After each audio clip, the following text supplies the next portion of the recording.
And all right, it is time. We are going to go into our first match of the day. It's going to be Raynor versus Inca here on Circuit Breaker.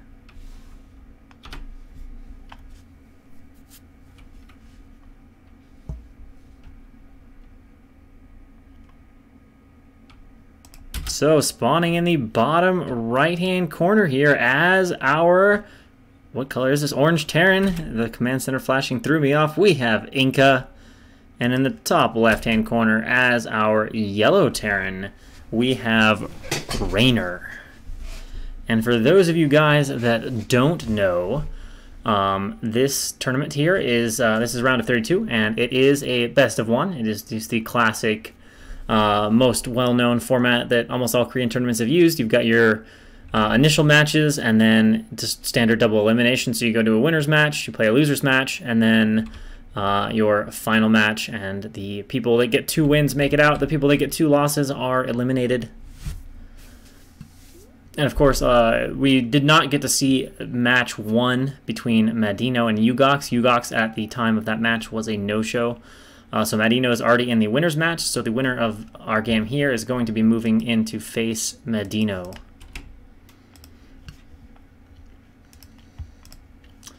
And Raynor, I guess a fitting name for a Terran player. I think we can probably guess who he enjoyed in the campaign.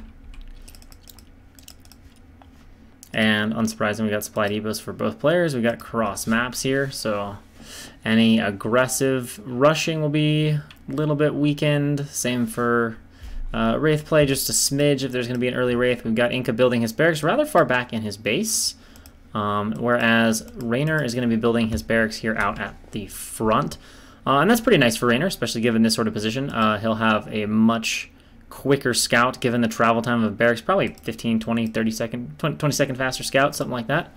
And grabbing gas, possibly not gas here for Inca.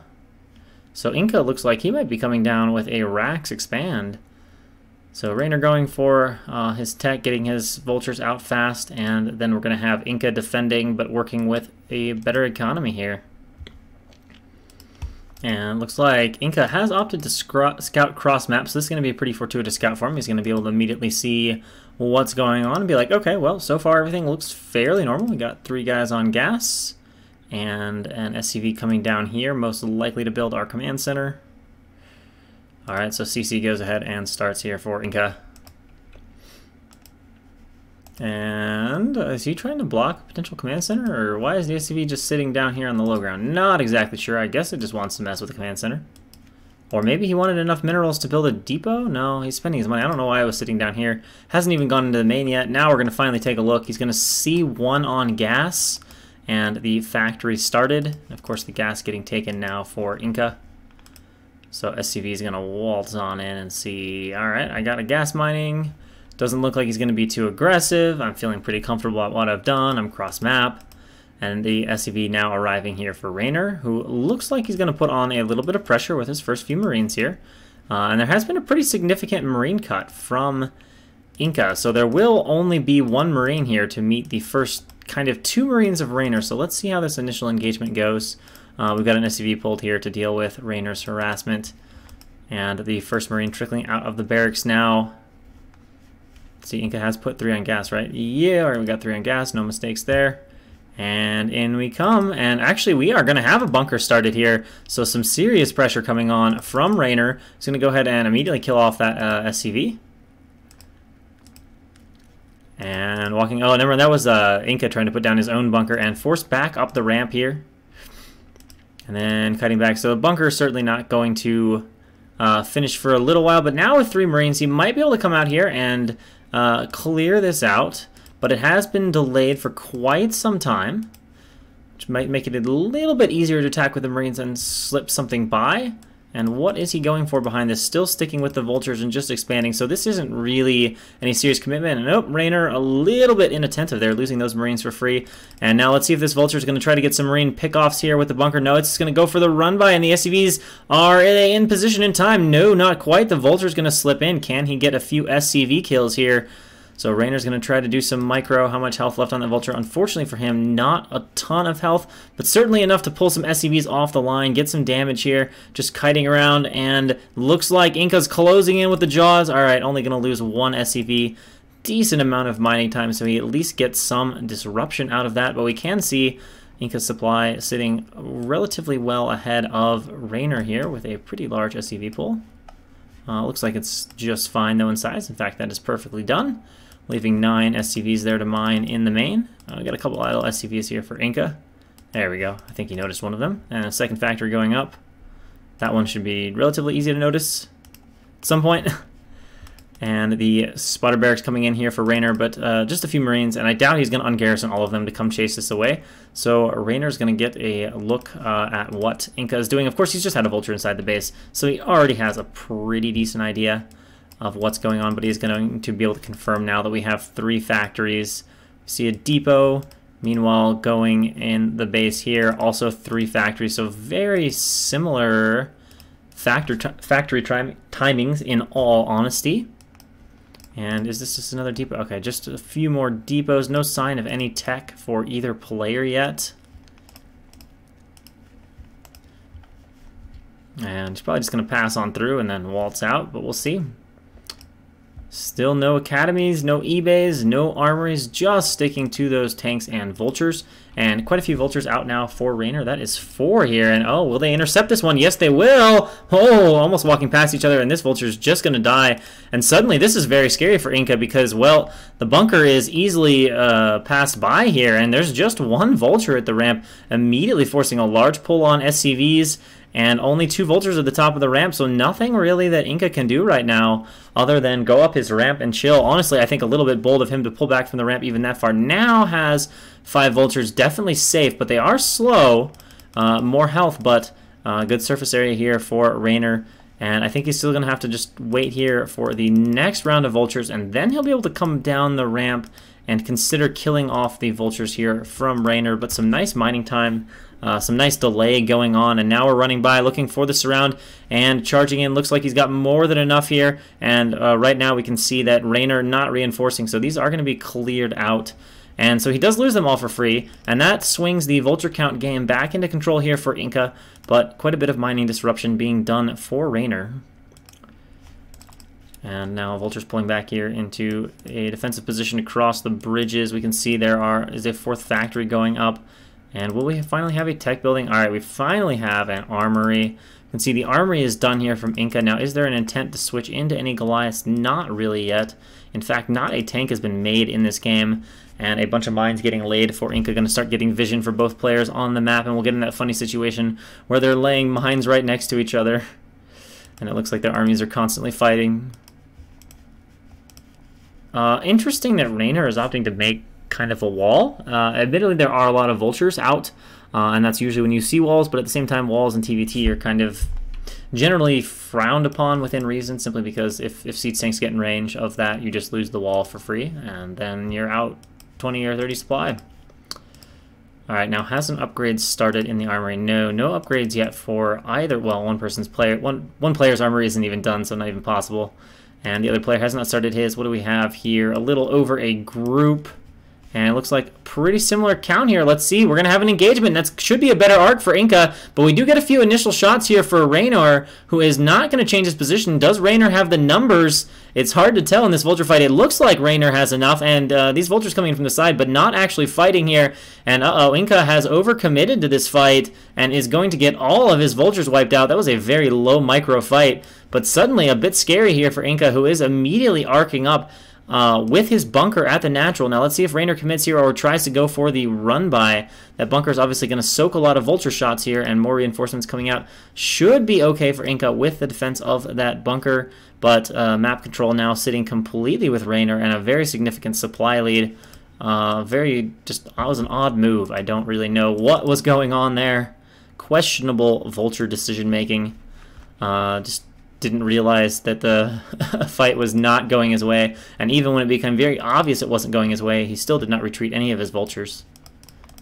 And there's no action going on elsewhere on the map. Neither player has like dropships out. There was nothing really that should have distracted his attention and put it anywhere else Only just now going to Starport and getting that add-on to that 4th factory. A few Goliaths are going to come out here for Raynor, who doesn't seem to care about tanks at all.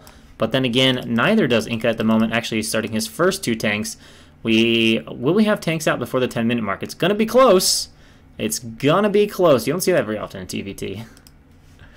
Looks like the tank is just going to get out before the 10-minute mark. But there will be no tanks before the 10-minute mark here from Raynor, who now is building a 3rd command center, so going to have a little bit faster eco. But Inca is going to be moving into the tank tech and into dropship tech a bit faster, so we're going to see what he can get done with that. And I don't know if my chat is not showing, or if just there's been no chat. I'll have to take a look here because I see absolutely nothing right now.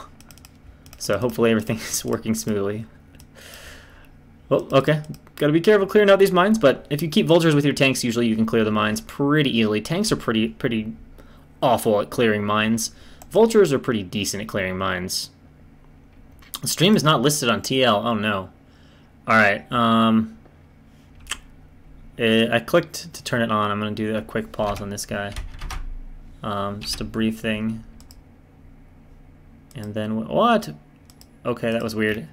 I just tabbed out of Brood War and it just like said Brood War crashed. Yeah, you're right. The stream was not showing. Hopefully it'll be showing here shortly. Alright, so let's try this again.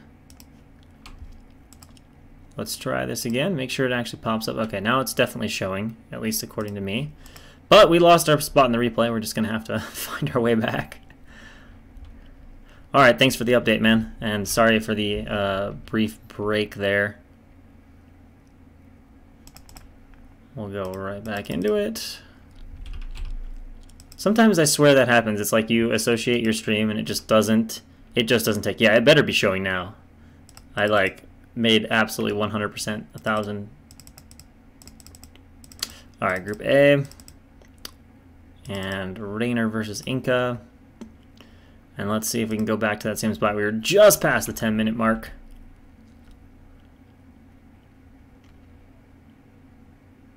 I'm going to keep my face up here for half a sec just so I don't mess up the replay progress bar for you guys as we jump the replay to where it needs to be.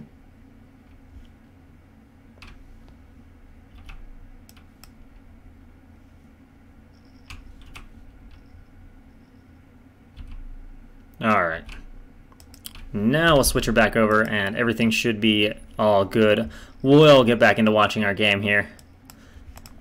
As we said, we got the 3rd base coming up for Raynor. Raynor going into some Goliaths. We got our first 2 tanks out. And yeah, this is right about where we were. Oh man, like I said, vultures clear mines okay. Tanks clear mines not very good unless you just have crazy numbers of them. So just has to be very careful walking these tanks around that the vultures don't get too far ahead. A bunch of mines being laid at the 4th base. Now, we can see critically both players' hidden base could have been very strong in either of these games, as we can see from the corners of these maps. It looks like Raynor just now is starting to explore the edges and wants to make sure there's absolutely nothing. Sending quite a few vultures, though, to make sure there's not anything there. Yeah. Got that 3rd base in the way. Of course, it is a gasless 3rd base, so just going to increase the vulture count, not going to do a whole lot for the important TVT units, as you might say, the tanks, the Goliaths, the dropships, etc. The barracks of Inca here is going to go down, so that's going to cap his factories for a little bit, unless he's already restarted a racks. Let's take a look at our upgrade timing for both players. Pretty similar. Let's see if Inca goes, or Raynor goes directly into +2. He could get a subtle +2 timing advantage here. Actually, he will definitely have one, because there's no science facility in sight at all here for Inca, who is going to go into dropships. He's putting down an eBay and getting his own command center. And Raynor just likes these like rallies, these tight vulture rallies here. Whoa! Oops. Whoops. Alright, so a bit sloppy there. Raynor losing a tank. He's got just an absolute ridiculous number of vultures, though. And a very, very significant supply lead. Although I guess when you're working off 5 factories and cutting tech and making pure vulture, your supply is going to grow pretty fast. Vulture's got to be, like, just pure vulture's got to be one of the fastest possible ways to max out in the game. And maybe a 4th base here for Raynor. Yeah, it's looking like it. Certainly posturing for it. Certainly posturing for it.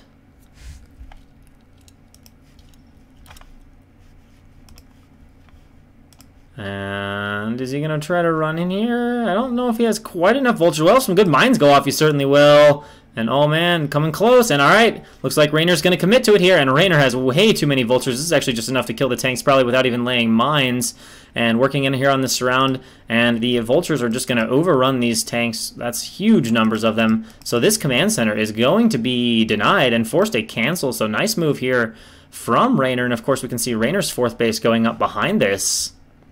And it looks like Inca is getting into a very precarious spot right now. He does have some tanks, but I mean, if you just look at where Inca's sieging his tanks, he's being forced to play incredibly defensively. I mean, a lot of this is mines, but just take a look at how this map feels for Raynor versus how it feels for Inca, and you can see how uncomfortable it's got to be. Now he is accruing these dropships down here. Odd rally spot for them. And maybe he can get something done with some good drops, but I'm not liking his position at all. And let's see, did that +2 start? Yeah, that's pretty crisp +2 here for Bull Raynor. So yeah, Raynor's going to have way faster +2, which of course is that critical TVT upgrade, where if you have +2, well, your tanks can 2-shot, and the opponent's tanks will be 3-shotting if they have not hit +2 yet, so that timing difference is a pretty powerful window. Alright, loading up these dropships. Pretty slow load up, having some difficulty here. And let's see, where's he going to go? He's going to try to go up the top. Now, is he just going to go for an attack? I feel like if he just goes for an attack, he has not enough units, so he just can do some drops, maybe try to drop him to the main, something like that. And we have a Wraith transition here for Raynor. We got those 5 facts running. 4th base coming up. And I'm just trying to think of what he can do here, but looking at where he's at and the way that Raynor is now expanding, feeling so comfortable with these mines everywhere, even has a tank line over here to sort of deny this base, I guess, a little bit. Maybe, I don't know. Yeah, he's got it's this interesting tank position. He's got mines out here, so he figures, okay, I don't need to position my tanks out here. I've got plenty of time. I've got vultures. I've got units. So he's almost got to contain here on Inca, and so it's basically this drop is what Inca has. He's gonna, like I said, we already talked about, he's gonna be badly down in upgrades. That +2 actually kicks in right now.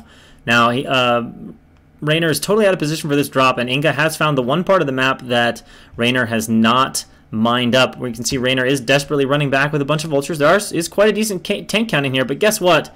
There is nary a Goliath in here, so these Wraiths can either hunt and kill all the dropships. Okay, there's one Goliath. Actually, that might be enough to kill the Wraith for the moment. Okay, now the Goliath is dead, so he could just wait for Wraiths and kill them, but actually he can't wait for Wraiths because he'd lose a few too many depots. Vultures coming back. These tanks are in a very good spot to fight vultures. Raynor's actually gonna lose a lot of vultures here doing this, and in the meantime, it looks like we're gonna have Inca trying to bust. But remember, +2 on these tanks, that's gonna force Inca right back. So a bit of a mistake there. Over commitment from Inca, would need to drop on that or something. Probably didn't even expect that to be there. And now, yeah, the Wraiths are going to just have to pew-pew these tanks down, but Raynor already sacrificed a ton of his vultures trying to clear that out, but he has gotten a few more tanks out now. He's got a 3rd gas. He's taking a 4th gas. We can see over here. He is going to clear out that drop with this Wraith transition now, and it looks like Inca thinking about another drop, but is going to turn around. Does have 4 Goliaths in there, so that's a little bit more anti-Wraith. But of course, if the Wraiths are able to intercept the drop, oof. And oh my gosh. Oh, well, that's a lot of units coming in here for Raynor, though. A lot of vultures already on top of the tank, sieging up, and the Wraiths. Looks like Raynor should clear this position pretty easily, and there's still no 4th base here. Everything just exploding to those +2 tanks. Is +2? No, there's just not even a +2 in sight here. And so despite the drop actually killing quite a few vultures, there's just not much Inca's been able to do right now against the general presence and control of the map that Raynor has. You can see again trying to desperately sneak this drop around the outside of the map, but it's not doing a whole hell of a lot.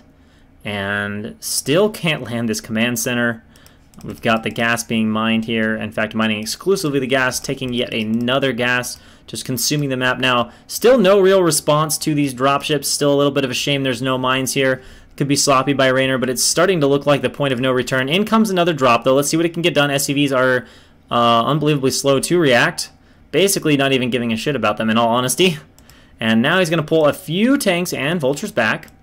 And it looks like he's also recalled his wraiths. And will Inca get the command center snipe? That's nice. At least it'll slow down a gas. But remember, there are at least 2 other gases on the map in addition to the main and natural that both players have. And it looks like, yes, he's going to run in there and get the snipe on the CC. So that is a bit frustrating here. And in come the Wraiths. So the tanks just got to basically siege up here. Those will clear the Goliaths, and then the Wraiths can clear up the rest of the drop, get back here, and start building a command center. So those tanks will be falling, and yeah, just running out of options here for Inca. Doesn't seem to have enough units, and then his gases are going to be getting fairly close to running dry. Certainly the main is. Wow, he took this very, very late.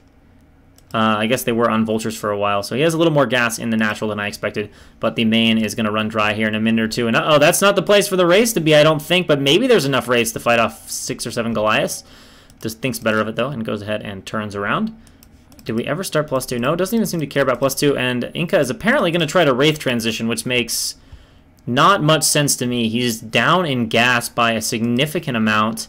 His opponent already has a Wraith lead. I don't really understand it. The decision-making, why to go for that. And we've got some Vultures running here. That's not the most effective Goliath fighters, but there looks like there's just going to be enough Wraith mass to actually go ahead and just kill off these Goliaths, and that will clear the tanks. Now, the Vultures have slipped in there and killed some of the SCVs, but nothing is being done about the bottom base.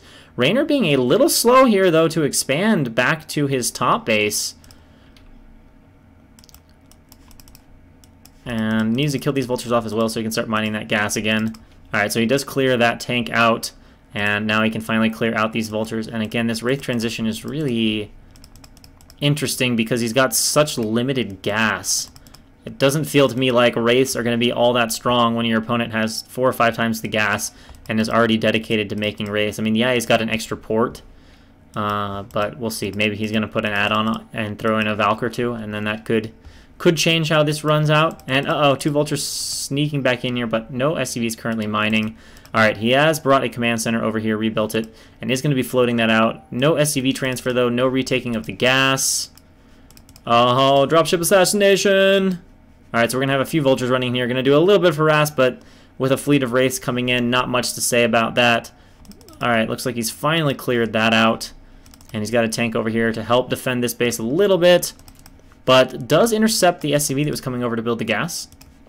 So doing everything he can to at least delay a little bit Raynor's gas mining, but of course Raynor still has a 3rd gas that Inca does not have access to, and Inca just about dry here at his 2 main bases. Still, he has this command center. He still hasn't been able to land it, just can't clear that army out. That is a massive vulture raid, though. Now, is this a tight wall? Is he going to make it a tight wall? Yeah, that should be pretty damn close to tight. All right, making sure it's tight. So good reactions here. Saw it with his minefield. Able to get some buildings up. And then the Wraiths can just come over here and deter these vultures. And it looks like Raynor was going to intercept that from the other side, knowing that there's no other map presence out here for Inca. And yeah, these vultures really don't have anywhere to go. And with nothing ominous on the map, Raynor's free to just chase them into the corner all he wants.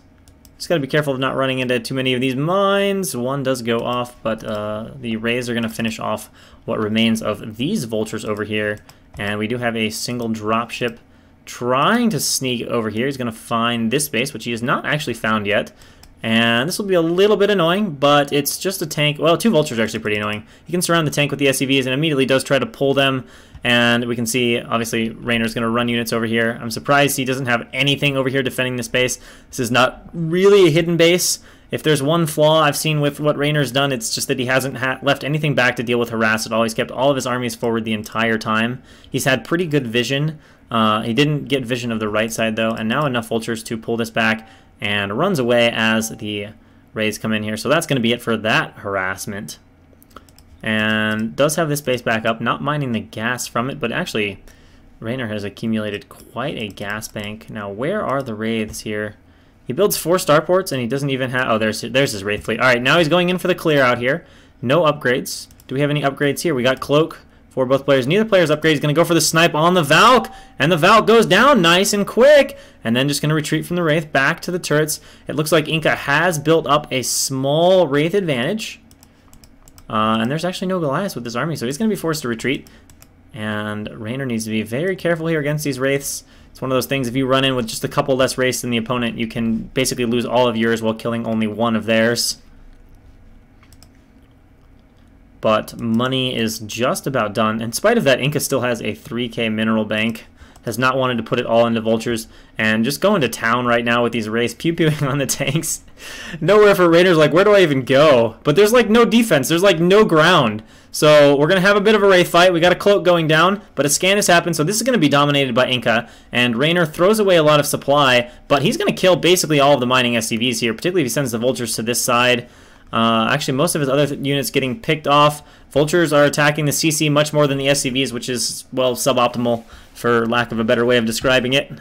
Lack of a harsher way of describing it.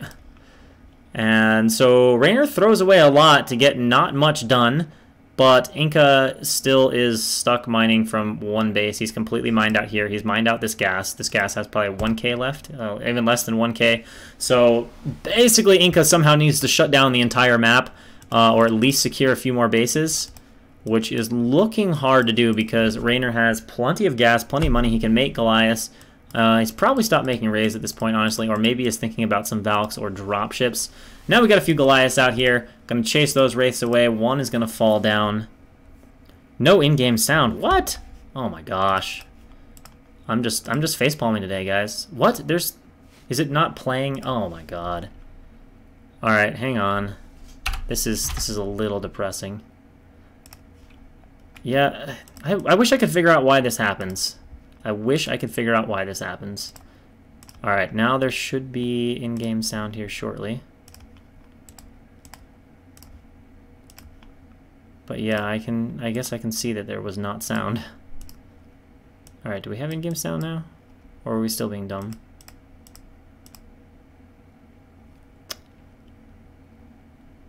Alright, what?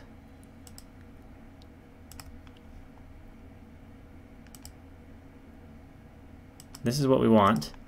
Okay, now there should be sound. I guess it needs to come up though. Let's bring the sound up just a bit. Alright, tell me how that is as far as balance goes.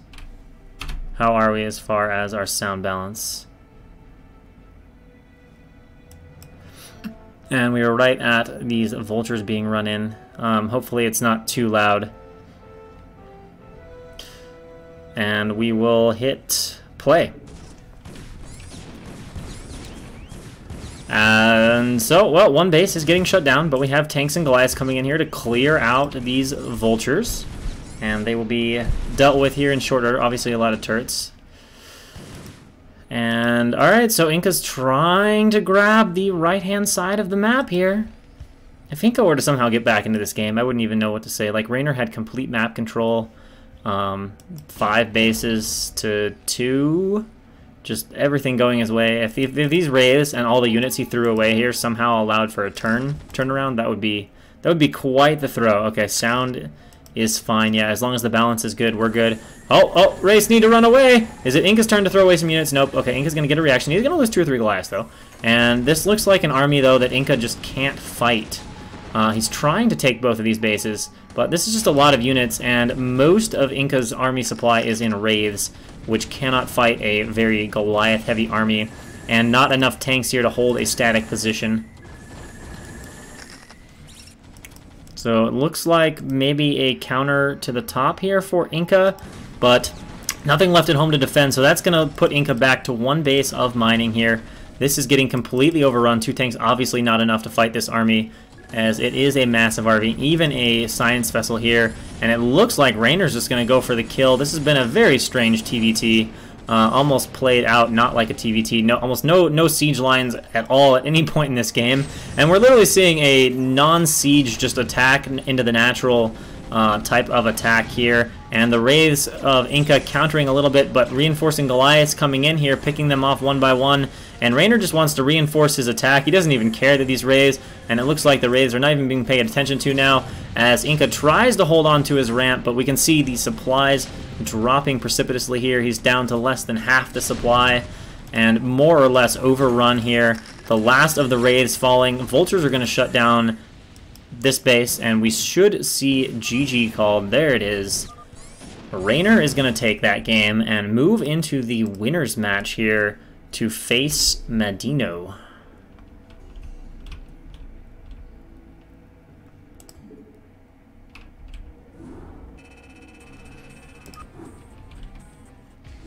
So yeah, that was an interesting game. I don't know what to say about that though. Inca's play was weird. It's just, I don't know. Both their play was kind of strange. So we'll see here. We'll see what Raynor can get done. It should be TBT again. And again, I guess on Circuit Breaker. But yeah, I'm curious. I feel like Madinho is going to be pretty heavily favored. I wasn't super taken by Raynor's play, but we'll see. In the bottom left-hand corner, as the Orange Terran, we have Bull Raynor. And in the top position, as our Yellow Terran, we have Madinho.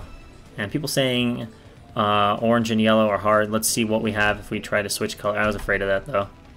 Unless there's a different way, because right now, this is from replay, so I get yellow on both players. I don't think I can switch the colors. There might be something I'm missing. If someone knows, I'll switch them, and we can have different colors. And yeah.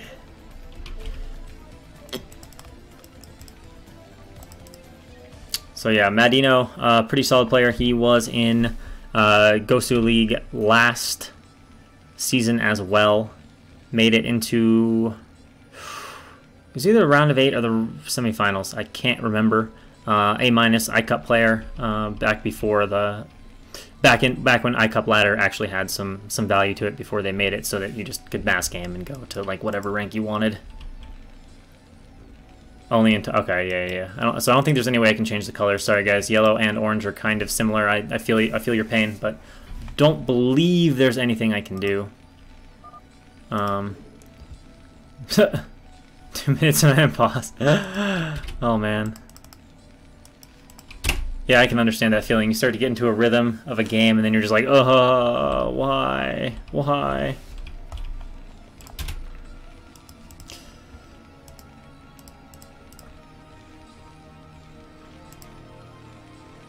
Alright, so SCV's popping out here, and looks like, oh, 14cc. Alright, 13cc maybe.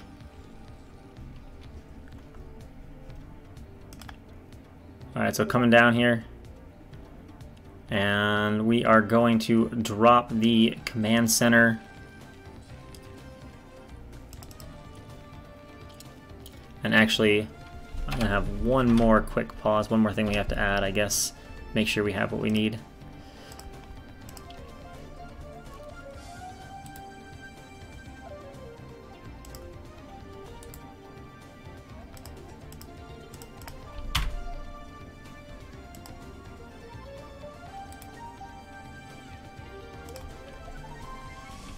So just a moment, guys.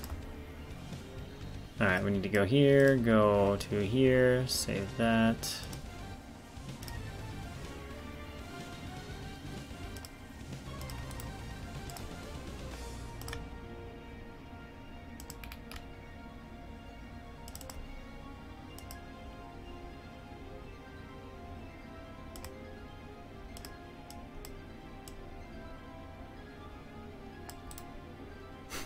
Probably looks hilarious right now.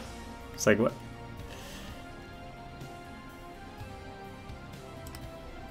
There we go. Alright. Now we'll go back to it. Alright, so we're going to have Raynor going here for super econ build. Not even rack CC. This is going to be straight into pure economy. And Madinho's going to be opening with a factory. So Madinho is cross-scouting. So now we're going to see which direction Madinho goes. And how much time, how much information he gets to work with here on the command center.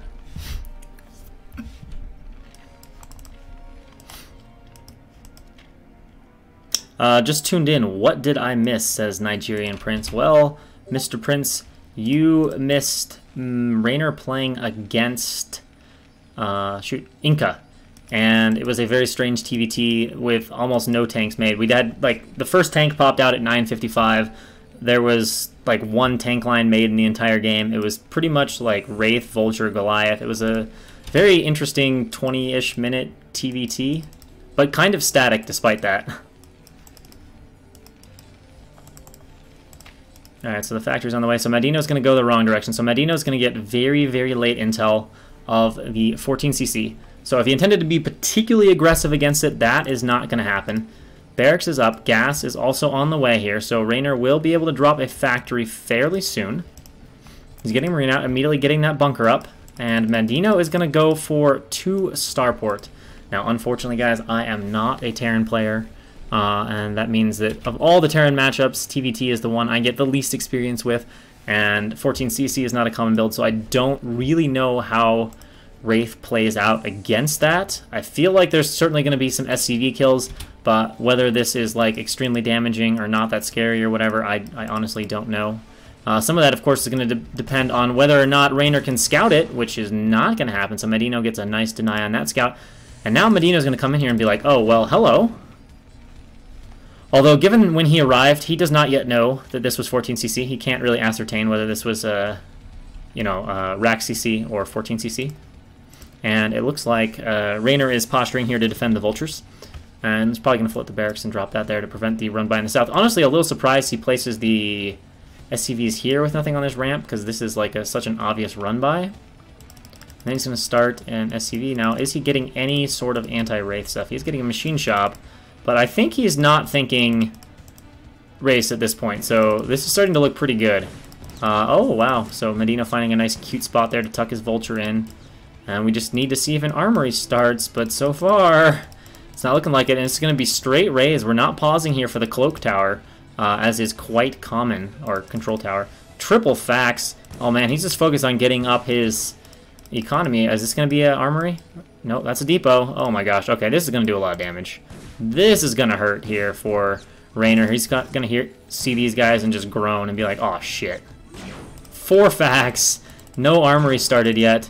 Obviously, a lot of economy here. I think he was just planning to go heavy on the Vultures. But now he's going to be deeply disrupted. He's going to have this, oh my god, scrambling, trying to get up an eBay desperately sort of thing.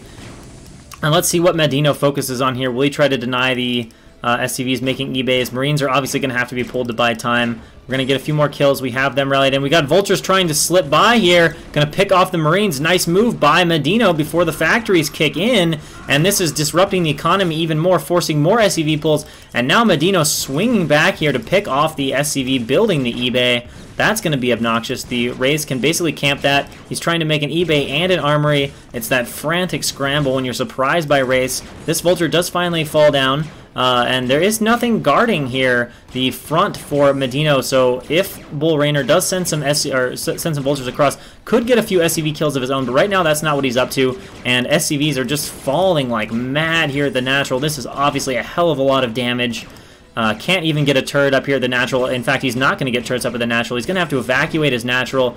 Has he gotten an armory down yet? He's got to build another one in the main because he just can't finish it here. So Raynor reduced to 1 base, and Madinho has 2 Vultures at the ramp here. Does he have Wraiths on the way? Yeah, he might need them to defend, though. But that is a lot of SCV damage. I don't know how many kills, but it's at least a control group at this point. And the command center is definitely in danger now because he's a long ways away from his armory here. Has no Goliaths in production. He certainly can't lift it. And if he repairs it, he's going to lose SCV, so it's a very, very rough position here. But this is a pretty large Vulture counterattack. If you get in here, wipe out a control group of SCVs or something rather prodigious like that, could start to even this game back up, but these Vultures definitely need to do damage or it's going to be a terrible position. They are now in the base here. Let's see how many kills he can get. We can see the expansion finally coming for Madinho here. And meanwhile, it looks like the command center is very likely to fall at the natural. These Vultures, unfortunately, not getting a whole lot of kills. Most of Madinho's SCVs remain alive. He'll probably get a few more, but he's actually attacking the command center here. He's still overwhelmed, but that is it for the 14cc. So the Rays actually killing the CC in addition to a control group. Although, actually, there are still 3 Vultures here, somehow pummeling away on the SCVs, just continuing to reinforce because the gate is open, and it's forcing a Wraith pull back from Madinho, and now the SCV losses are starting to add up here. I think we are approaching about a control group, maybe more than that. So Madinho suffering major economic losses, putting a little too much into the... Oh my god. Wow. And the Rays just pulled back just a little too late. and Madinho was looking really good, but now it's getting a bit weird. The economy is obviously way better for Raynor now. In spite of that CC loss, Madinho actually appears to have canceled his command center that he started to build. And I don't know why the barracks has landed here. That's not really helping with anything. Oh no, he just rebuilt it here. So it's going to be a faster expand, but it's like infantile, 6 SCVs over a control group here. And most importantly, wow, he's just going to continue with vultures. This is an interesting decision. I guess he figures he has enough turrets. Does he have enough turrets, though? Yeah, if he repairs, he has enough. Oh, there's another one here. I was going to say, if he just had 2, Race could possibly take those turrets out, especially since he's not going to produce Goliaths. He's just going to focus on countering with vultures and just running in here and screwing over the economy, which might work, because if Madinho runs too far away with the raise, these vultures will definitely kill this off. And yeah, Madinho's in a pretty tough spot. All he needed to do was come back a little bit sooner, but slightly misjudge it. Alright, we got the attack, but the Rays should get here in time to at least pick off a few of these. And Raynor's trying to get up the ramp, and this is enough SCVs, or enough vultures to quickly pick off SCVs. The command center building SCV, there's 2 kills. And remember, kills are important now with the economy where it's at 4, 5, 6 SCVs already. Madinho's going back to the Stone Age economies. We're back down to 3. This is just, I think, a little too much damage. Madinho, he just can't go anywhere, and Wraiths just don't kill vultures. He can hardly afford to make anything. I guess he can stick a tank on his ramp now and start to build SCVs, but that's like all he can do. Like, all Raynor needs to do now is, yeah, probably build a Goliath and like attack, and I don't think there's any way that Madinho can defend. He can't, like, I don't even think he can afford siege, and even if he has siege, a few vultures, a few mines, even 4 or 5 Goliaths will run over a tank or 2. He can't even make an SCV.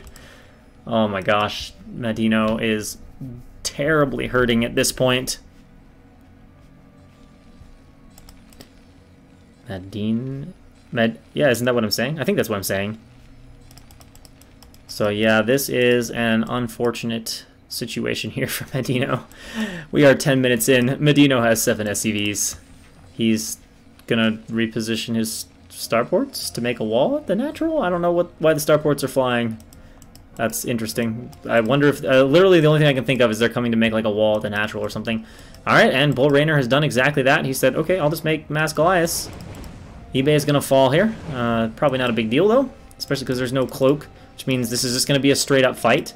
There are 2 tanks. He is getting siege, but will siege finish?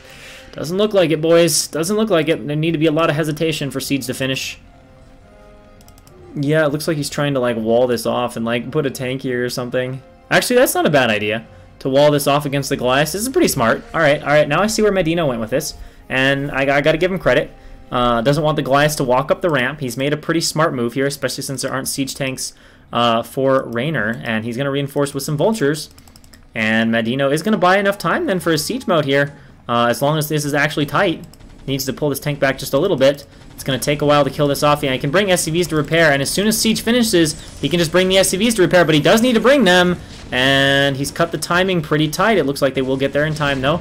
Alright, and now just needs to be a little bit careful with the repair, but look how many SCVs this is forcing as far as his economy goes. But it is enough to hold Madinho with some quick thinking there. But Command Center is also done for Raynor, and the difference is Raynor can comfortably expand, Madinho not so much. I was going to have to be very, very careful with this expansion. And we got a few raids coming in here. We're going to pick off a turret, going to pick off an SCV. Oh, the Command Center, though, is a little bit vulnerable. He's going to need to move it back, and he needs to get that Command Center landed pretty quickly here. He's got no Goliath back to defend. Oh my god, has he overextended? Has Raynor made a mistake? The Command Center is not landing. Is he going to get SCVs to repair in time? No, he loses the Command Center. Sloppy little mistake there from Raynor, not getting that Command Center down, and a very valuable snipe here from Madinho. Raynor trying to set a trap to at least get some retribution, but given where Madinho has parked these rays, I don't think it's going to be an issue. So that was perhaps something Madinho needed to get back into the fight here. One difference, though, is Madinho, with all those SCV kills, he's going to mine out a little bit slower here than Raynor, although it's not as big of a difference as I thought, but now has to invest in another CC. This is going to be just some very low eco warfare. because by the time this CC is done, we're going to be mining out here. So we're just going to be playing some very tight one-base eco sort of games, and suddenly with that CC snipe, Madinho's position is actually not looking that terrible. Now, Madinho is still pretty afraid to expand, and I understand why, because you come in there with those 4 tanks and some vultures run by, it could get ugly, and Ray's finding some little places to harass. Madinho really getting some value out of this, and it looks like he does have Cloak done now as well, so that's pretty annoying. There's a Comsat, he could scan for it, so he's going to pick off a depot, and as these games get low eco, these little depot pickoffs and things like that you might not notice in a normal game where you've got a shitload of minerals, you know, suddenly becomes a little more significant. Trying to pre-build that turret. This time he's got the command center done. He's leaving a few Goliaths back in place. So CC is going to be coming down about the same time. Economy for Madinho a little bit weaker. The SCV count for Raynor is still higher, but it's relatively even now. And, you know, Madinho looks okay, honestly. He's kind of played his way back into it. That CC snipe was absolutely massive. Absolutely massive. I mean, Madinho, if Madinho comes back to win this, you have to realize Madinho was down to 3 SCVs. Yes, he had killed Raynor's command center, but he was down to 3 SCVs. And now it looks to be almost an even game. I mean, Madinho is forced to be a little more defensive than he wants, so there's still some nice things here for Raynor, because look at this setup. I mean, this is still, Madinho's still very scared of dying right now. Like, without a doubt. And Raynor still really wants to snipe these raids, but it's just, he can't get them. But looks like Raynor's now pretty well turreted up, so I don't think he's going to actually die to anything here. Picking off an SCV, looking for another SCV. I don't know if it's, I guess it's worth it. It's one base, or almost one base. So yeah, this harass becomes pretty valuable in this kind of a situation. Nothing wrong with going in there and popping off a few kills. When did he even get Cloak? He must have, like, built and killed a control tower. Interesting. Alright, doing a little repair on the raids, keeping them alive. And it looks like now he wants to move forward. Still nary a tank in sight here for Raynor, who I think just doesn't like tanks. He's going to finally make one, but I think he doesn't like tanks very much, to be perfectly honest. Got some people in chat showing some love here for Madinho. Wanting to see the comeback happen. Madinho being forced to rebuild his barracks. Third base coming up here for Raynor, so Madinho I don't think has anything of that nature. So this is by no means over. And if a third base starts to go up, and more concerningly here, like Madinho has like 10 tanks, which is a hell of a lot more tanks than Raynor has. But if he allows Raynor to just set up position, the game gets bad here for Madinho, so I think at some point Madinho really needs to get out across the bridges and see where he can go with his map position. But of course there is this issue now. Is there a scanner? No! Okay, well that's a problem. Definitely a problem. But Raynor now grabbing this third base, so that's a pretty significant difference here. Now Madinho's going to have 2 base mining a little bit longer, so it's going to kind of balance out a little bit differently than it might normally. It's going to look a little closer than a normal 3-base to 3-base game would for Madinho, but that will change here shortly as Madinho also starts to mine out his main base. Madinho still having these 3 super defensive tanks, still very scared of dying, which I am surprised of. Or maybe just doesn't want to come out across the map, but you know how uncomfortable it is to be pinned back in a TVT, because if Raynor starts getting a few tanks up to these bridges, this is going to become just an unbelievably difficult position for Madinho to break out of, especially since he doesn't really have starport tech. He's got those raids, but he has not made any dropships or anything like that to try to play around this, and I'm curious to see where Madinho is looking to go with this game plan. He does drop a command center, although it looks like these vultures are going to clear it. Wow, it takes Raynor a little while to snipe this SCV, and eventually he does, but these vultures are going to get trapped off in the corner, and those will go down. So the Wraith fleet's still intact for Madinho.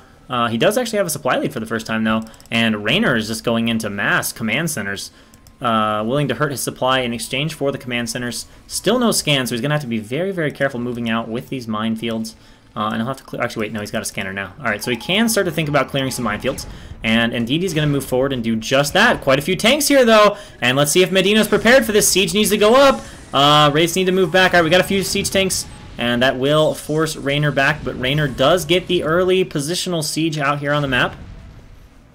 But Madinho does get enough breathing space that he can get out across the bridges, but that was so close to potentially being really a pain in the ass. Now, the one thing I will say is if you do get a siege here, it depends on this high ground. Like, if you only can siege here, then they can kind of push into you pretty easily from the high ground and clear some of that out. But now back here, Madinho comfortably has access to the map at least. You know, the forward position, like this, puts the territory here comfortably in Raynor's position if he just kind of goes cross-map. So it's a good siege position, but it's not like disastrous for Madinho. The big issue, I guess, for Madinho is the way that Raynor is expanding and the fact that Madinho is not really able to do anything about it, especially as these bases get saturated. I mean, now there's 3 solid mining bases here for Raynor, and of course there can be a third gas access here about as soon as whenever Raynor wants.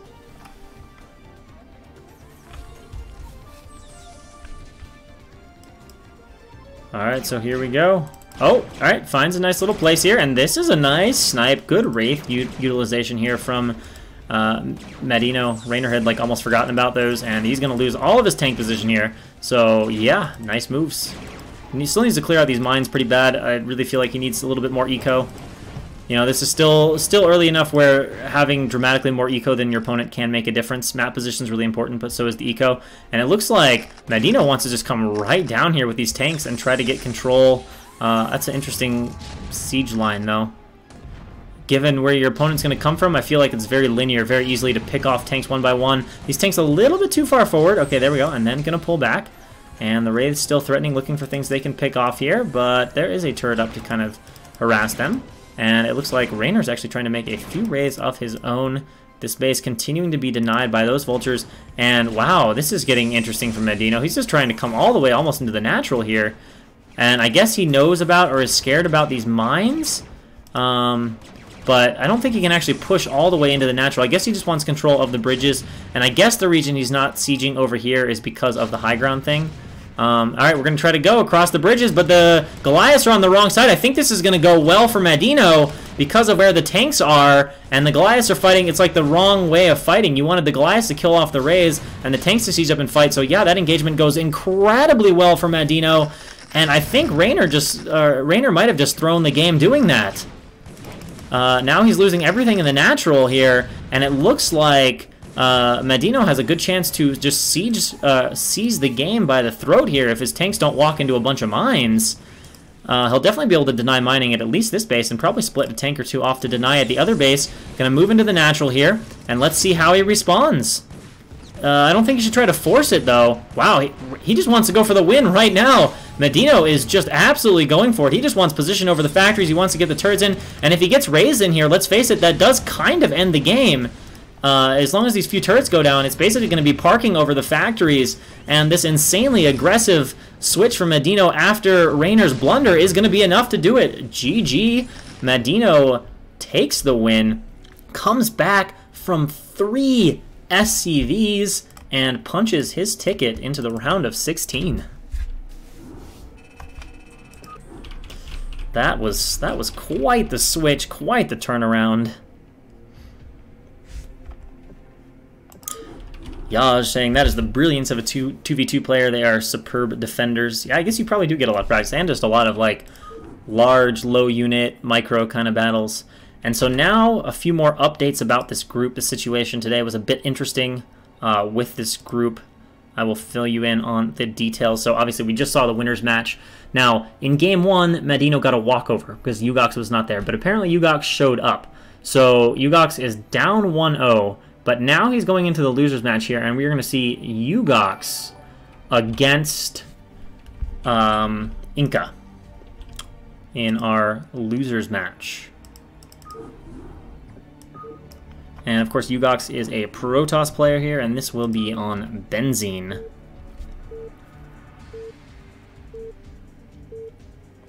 And hey, Incomplete Rev, thank you for following, and same thing, Losito, or Loco Tito. And so, in the top right-hand corner here, as the Yellow Protoss, arriving late, we have Yugox down a game, or an elimination match. And down here, we also have Inca. Loser of this game is out. Must win to stay alive, to keep their BSL GosuLeague hopes and dreams alive. Tim saying Madinho equals Flash confirmed to come back from that. Although if he was Flash confirmed, I think Flash would have had like even more insane defense. But you gotta admit, Madinho did have some cool choices. I think it was a pretty big mistake for Raynor that he lost his command center like that. That was really surprisingly careless to not just get it landed. And that really turned things around. And then, of course, I don't know why he tried that attack across the bridges. It was just, all he needed to do was, like, sit for a little bit, maybe get a drop. I mean, you know, it was weird. It was weird. It was a bit of a throw, I felt like, from Raynor. That was a pretty rough blunder. But I love the double starport block. Madinho certainly would have died there if he wouldn't have done that. It was good, quick on the feet thinking. All right, we got a gateway here from Yugox. No surprises. Flash could have held with pure SCV. Yeah, the Flash's SCVs are the most ridiculous thing in StarCraft sometimes, I think. I don't understand how he does it. There's this awesome game of Flash where he plays against some 1600 or something like that. It's either high C or low B player, and he plays mouse only. And not only does he play mouse only, he kills his first 3 SCVs and plays mouse only. And the Zerg goes like overpool. And with mouse only, Flash defends the overpool after like a 3 SCV starting kill. It was like there was 8 Lings in his base and 1 Marine, and Flash didn't die and didn't even get that badly crippled. It was like, what? Like, I realize the player is only 1600, but like, what? What? I don't know how he does it. I wish I understood the way he knows how to like move SCVs and get them to do the things that he wants them to do. He's just got an understanding of that that's like on 5 planets ahead of anybody else. Alright, so we have our core here. No Zealot here, so straight to Dragoons for Yugox. And 1 on gas, so it looks like we're just going to see pretty typical FD kind of stuff. And we got a probe coming on in. No surprises. Now he'll see 1 on gas, and he'll just sit back and be like, alright, I don't think Terran's up to anything too crazy. Yes, Caspis. Yes, it is ASL Styles groups. You are absolutely correct. Best of 1 double elimination here for groups A, D, B, C, etc., etc. I guess there would be 8 groups. E, F, G, H for groups A through H. Since this is round of 32. First Dragoon out, we got range, so it looks like it's going to be a standard 1 gate, 3 goon expo. We are in the losers match here. The loser of this obviously is out.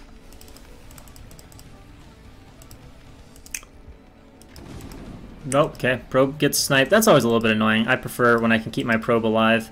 I'll have it outside here to at least see if Terran moves out. Now, granted, you know, in this case, you've seen that Terran probably isn't going to do anything super aggressive, and indeed we see that. We do see this in-base CC. We're seeing this trend a little more, which does kind of surprise me, where Terrans are wanting to kind of go back to siege expanding almost.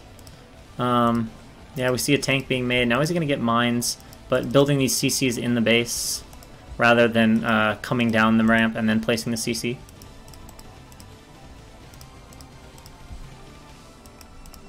And Yugox going to go straight into 3 gateways here.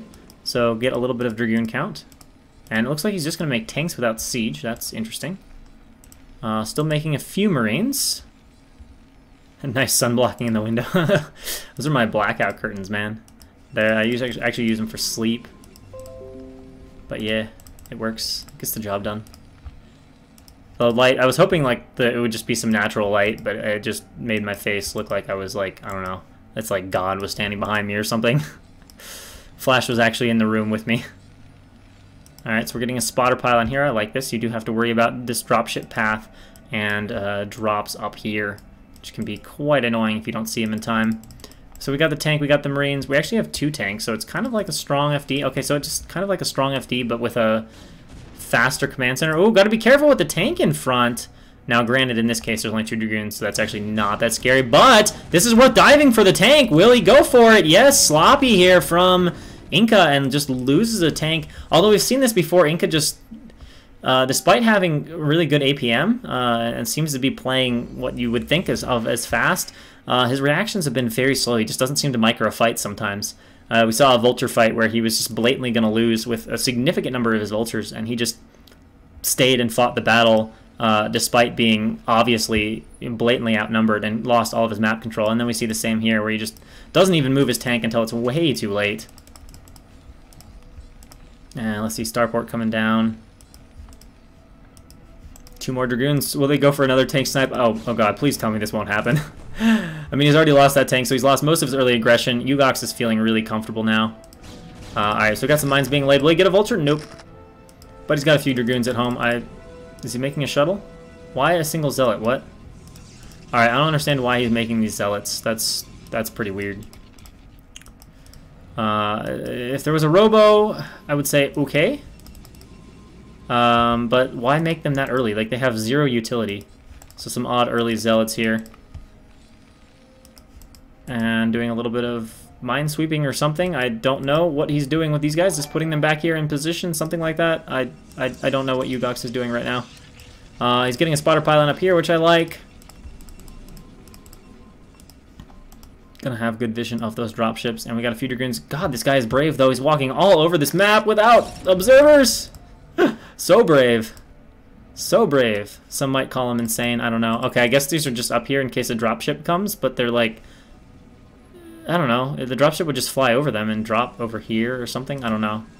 It's interesting. We got 2 vultures down here, or maybe he just wants to block. Okay, this starts to make more sense now. He doesn't want vultures to do exactly what they're doing here and have them just come racing on up here. And then he has to walk all the way down. So, okay, this is some good forward thinking by Yugox. Now it all makes sense. He's getting a Dragoon back over here. Gonna try to harass the SCVs from on top of the ridge. Well, that's cute, but, I mean, Terran does have Siege. So Yugox is all about the cute moves right now. Definitely doing a lot of things with his unit, setting up some very defensive Protoss play. It's like he's really worried about drops on this map. And they are powerful. But, of course, we have... Actually, there is now a starport. Although he has not seen that, so... Yeah, he'll be in good position to defend drops. And here comes the first one right now. Oh, wow. Ah, he saw it, but he was a little out of position. But no, he's on top of the dropship. Can he get the snipe on the dropship? It looks like yes. He's going to opt to get the dropship before the vultures, though. Let's see if that ends up being a good choice. Now, this zealot here, okay, now all of a sudden these zealots make a little bit more sense. All of Yugox's play actually starting to make some sense. I don't know how he figured out there was drops, but he just assumed it was drops, and these zealots were most likely built for minesweeping because he had late obs. But the vultures are still coming in here and getting some kills. Now, they're not going to be able to lay any mines in the mineral line using one of those goons there to minesweep. Pretty decent control. And just this one vulture left, just needs one more hit. Can he get another probe? Yeah, it's going to get one. Nice ninja with the probe there from Yugox. And third base going up as well.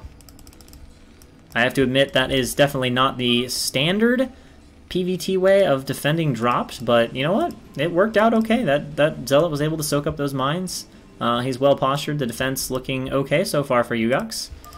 And where are we going with this? Looks like command center, yeah. Oh my god, what? This is... Alright, well... This is going to be a slow-ass third base. He's either flying all the way across his base here, or flying all the way out here. That's going to be a long-ass command center journey here for Inca. So, Yugox should be able to get a nice economic lead here, given that CC float time. And Badnor, thank you for following. Welcome to the stream. Welcome to BSL. Zero's beautiful tournament, and then thanks to all of our organizers, Hatchet, Han, all the cogs in the machinery, helping to produce such a wonderful event for us. Alright, we got a first obs coming. Oh, we actually already got an obs over the front here. So we got the second obs coming. Going to take a look at what's in the base. Going to see there is a fourth factory going up, and infer that, well, this is going to be an expansion. And we have the next dropship coming in. Will the pylon see it? No, it definitely won't. But the Dragoon, oh, well, the scan goes down, so let's see if that, nope, Yugox doesn't see it. In comes the dropship, no reaction as of yet. Do we still have units in the main? I think we do. Dropping 2 vultures here, and no, there's actually no units in the main, so the siege tank is going to siege up here, should get a couple kills, looks like 2. And mines being laid. This could be a powerful drop if he's forced to continue to minesweep with the Dragoons. He's going to take another set of mines. Dragoon getting softened up. Vultures not really getting that many kills, though. So not... Again, not getting tons of mileage out of the drops here. And it looks like this dropship might actually escape? Maybe? Yeah, it's going to get out. Okay. We got obs in over the factories. We see the 5th going up. The command center's on its long and tedious journey. Supply is still fairly close, so Inca obviously SCVing up pretty damn well. And Yugox working off of 6 gates in a very long line. But Yugox coming across the map here. Tanks probably could have been sieged just a smidge further to make it a little harder to go over those bridges. But I don't see any zealots in here or a shuttle, and there's no way he's going to be able to get the goon spread he would need to take on these number of tanks positioned the way he was right there. That is too good of a line to just attack into. Leg speed is on the way, as is our Stargate. And where's our archives? Or are we going... Has archives been forgotten, or are we up to something? I don't know, but a 4th base is going up for Yugox. And again, as expected, that supply is starting to trickle upwards. Finally starting to get a bit of a supply lead here over Inca, who is not landing his command center. SCV is going for the long journey. Okay, turns a few of them around. And Yugox is positioning here outside of the base of Inca. And another gateway. Oh, I would hate to macro out of this though. It's like bigger than a screen with just 7 gateways. It would slow me down. All right. Oh, okay. So indeed, it was not a mistake. It is a fleet beacon here. Where's the 2nd Stargate though? Surely it's not going to be 1 Stargate carrier, right? Or is it going to be Corsairs? Going to be even weirder. Nothing. Maybe he's just waiting for the pylon. No, he could put another Stargate here, right? Maybe the Stargate's just far enough up that it blocks it, and he has to wait on the pylon. Alright, so we got 2 dropships here, and a lot of vultures, but that is going to... Yugox's army presence there is going to force Inca to turn around here. And uh-oh. Few Dragoons going rogue. And actually, Inca's doing a very good job keeping these supplies close, but some of that does have to do with the investment that we're presumably going to see and what I'm expecting to be carriers, but some of the usual signs of carriers here are not in play yet. And where are we at now? Looks like...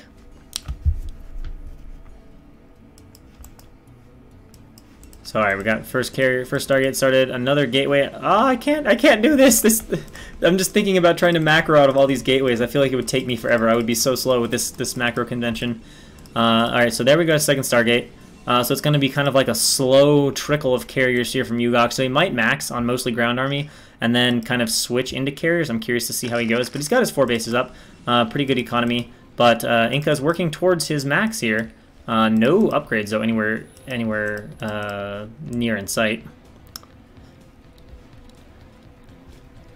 I'm completely clueless to this tournament. What level are these guys? These guys are... This is BSL GosuLeague. It is... Basically, BSL is the premier foreign StarCraft tournament. Whoa, Yugox needs the backup though. And this is so BSL is the premier foreign tournament, and BSL is separated into a couple tiers based on a ladder qualification stage. And what you are watching is GosuLeague. So it's basically Pro League is the top tier. It takes the top 24 players. This takes the guys that are just behind that. So they are good, strong foreign players, but not the absolute best non-Korean players. Alright, so we have a Nexus over here with no probes and 2 gateways. And Yugox doing a lot of delaying here and just being very efficient with the high ground, but I think now as Inca is going to creep up here, that's going to force Yugox back. He's down to just some Dragoons. Doing a good job here, not losing too many, trying to just pick off vultures and be efficient by time for this transition of carriers. And also thank you, Eon Zerg, for the host. Always appreciated. If you guys just got sent here by Eon. This is, of course, BSL GosuLeague that you are watching, and it looks like Inca's gonna gain control over here, but remember, there's not much going on. Like, yeah, there's some investment in this base, but basically this is gonna be kind of cute. The carrier's gonna be cute.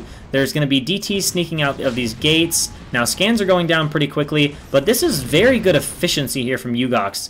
It's causing a lot of time to be wasted here, and he's abusing the high ground very well, so I don't particularly love Inca's choice to attack here, but the way you... Oh my god, though, that was a bit of a blunder of army control there from Yugox. But now we got a bunch of zealots coming in here, and Yugox is just getting the better of this. Just this one carrier in the DTs as Inca becomes just almost obsessed with trying to kill this base. And Yugox using these DTs, the carriers, the positioning here, absolutely abusing the army of Inca, and actually ends up smashing Inca's Terran army. And that's going to leave Inca starting to mine out here on most of his bases, or start to run a little bit dry. And also that's going to give Yugox all the time in the world to get the carrier transition he wants. That's still a bit odd that the core is not doing anything at all. Terran still has not taken another base. So gas is going to be the big issue here. He can't really make tanks and Goliaths. Certainly not tanks and Goliaths and vessels. He's got to deal with these carriers that are coming out. And looks like he's going to try to push down here towards the bottom. This third base is very kind of undefended, I guess you could say. Alright, let's see how Yugox controls his army. Alright, he's going to send a few zealots in. Oh, that's some pretty good mines, though. Some pretty good mines. Alright, so Inca really needs to get a base killed here or so. And yeah, Yugox saved this base, and now he's got probes over here, re-adding those cannons. Still has those DT gateways just rolling. That explains some of where his gas is at. I was like, this guy should have more gas. He's not making that much gas stuff, and he's got like 4 bases. Alright, so Carrier's going to fight a little bit against the Goliaths here, and Yugox's army is just sort of chilling over here, and actually not a ton of ground right now. Looks like this base might actually fall. And this time going a little bit better for Inca. Really, I'm concerned, though, that there's no 4th base going up for Inca. That is an issue at this moment. And Go Play and Nuri, thank you guys for following me. Or is it Nurl? Nurl. Alright, so he does get a Nexus kill, but Inca does not have this base, and the carrier count is growing. Oh, he's going to get the archives. Okay, that's kind of cool.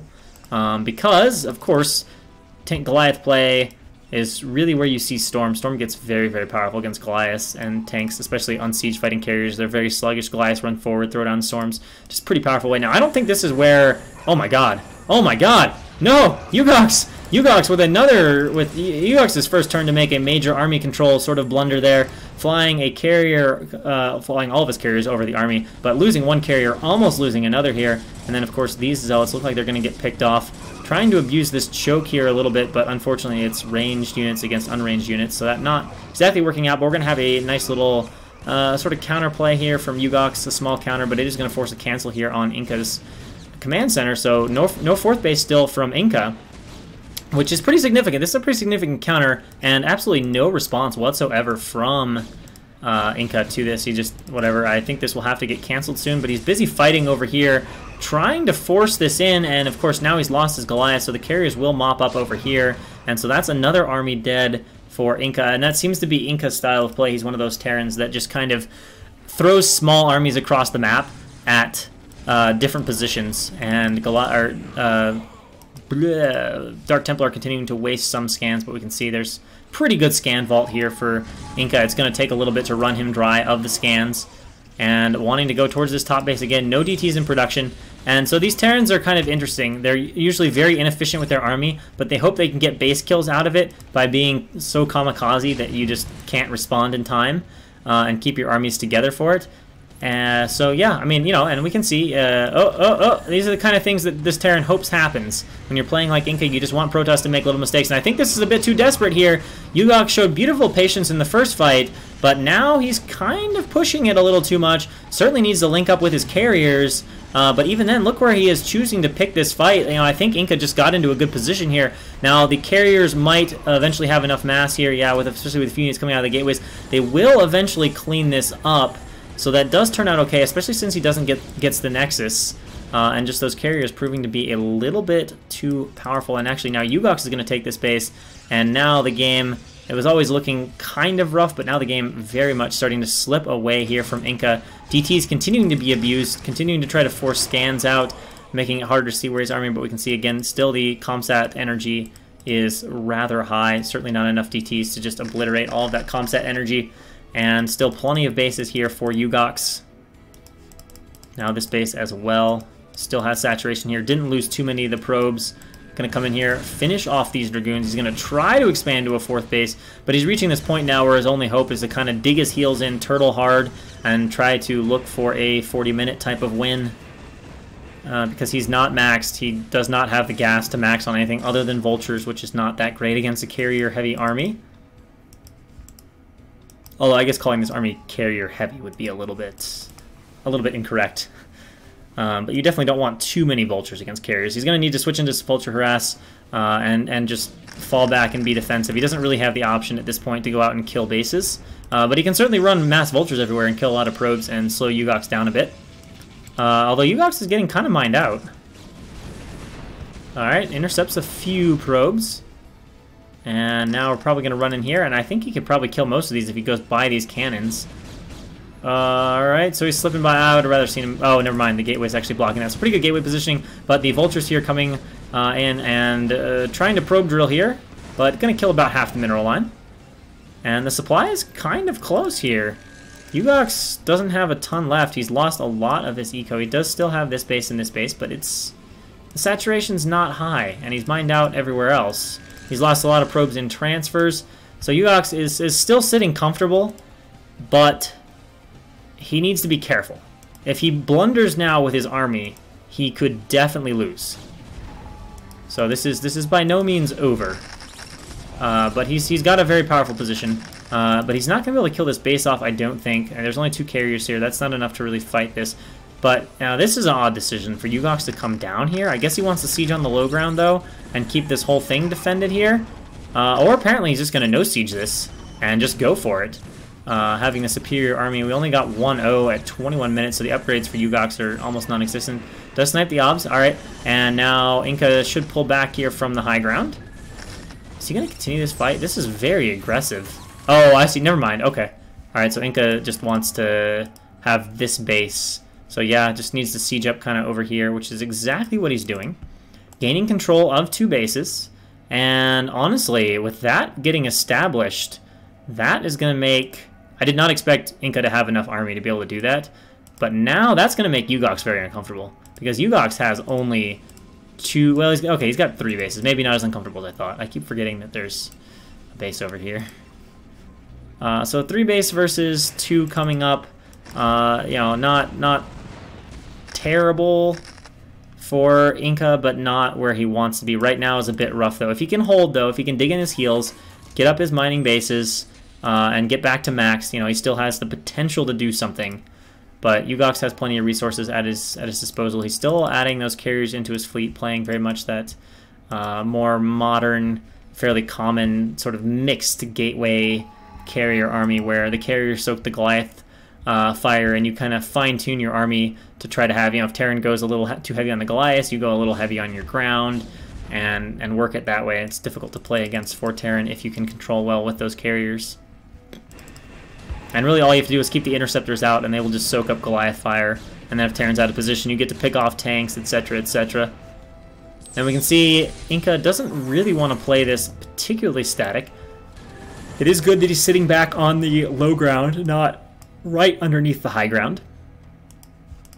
And finally we have some Templar coming out. It took quite a while. Those are certainly going to be valuable in fights. I mean, Templar are generally pretty good in PvT, but they become very, very nice in PvT when you're fighting tank Goliath with carriers in there, because the Goliaths move forward away from the tanks, and then you can just rain down storms. Yugox going to use that high ground here, get rid of this minefield. Surprised Yugox isn't moving a little bit faster to take this base, but I guess he's concerned with getting back to max here.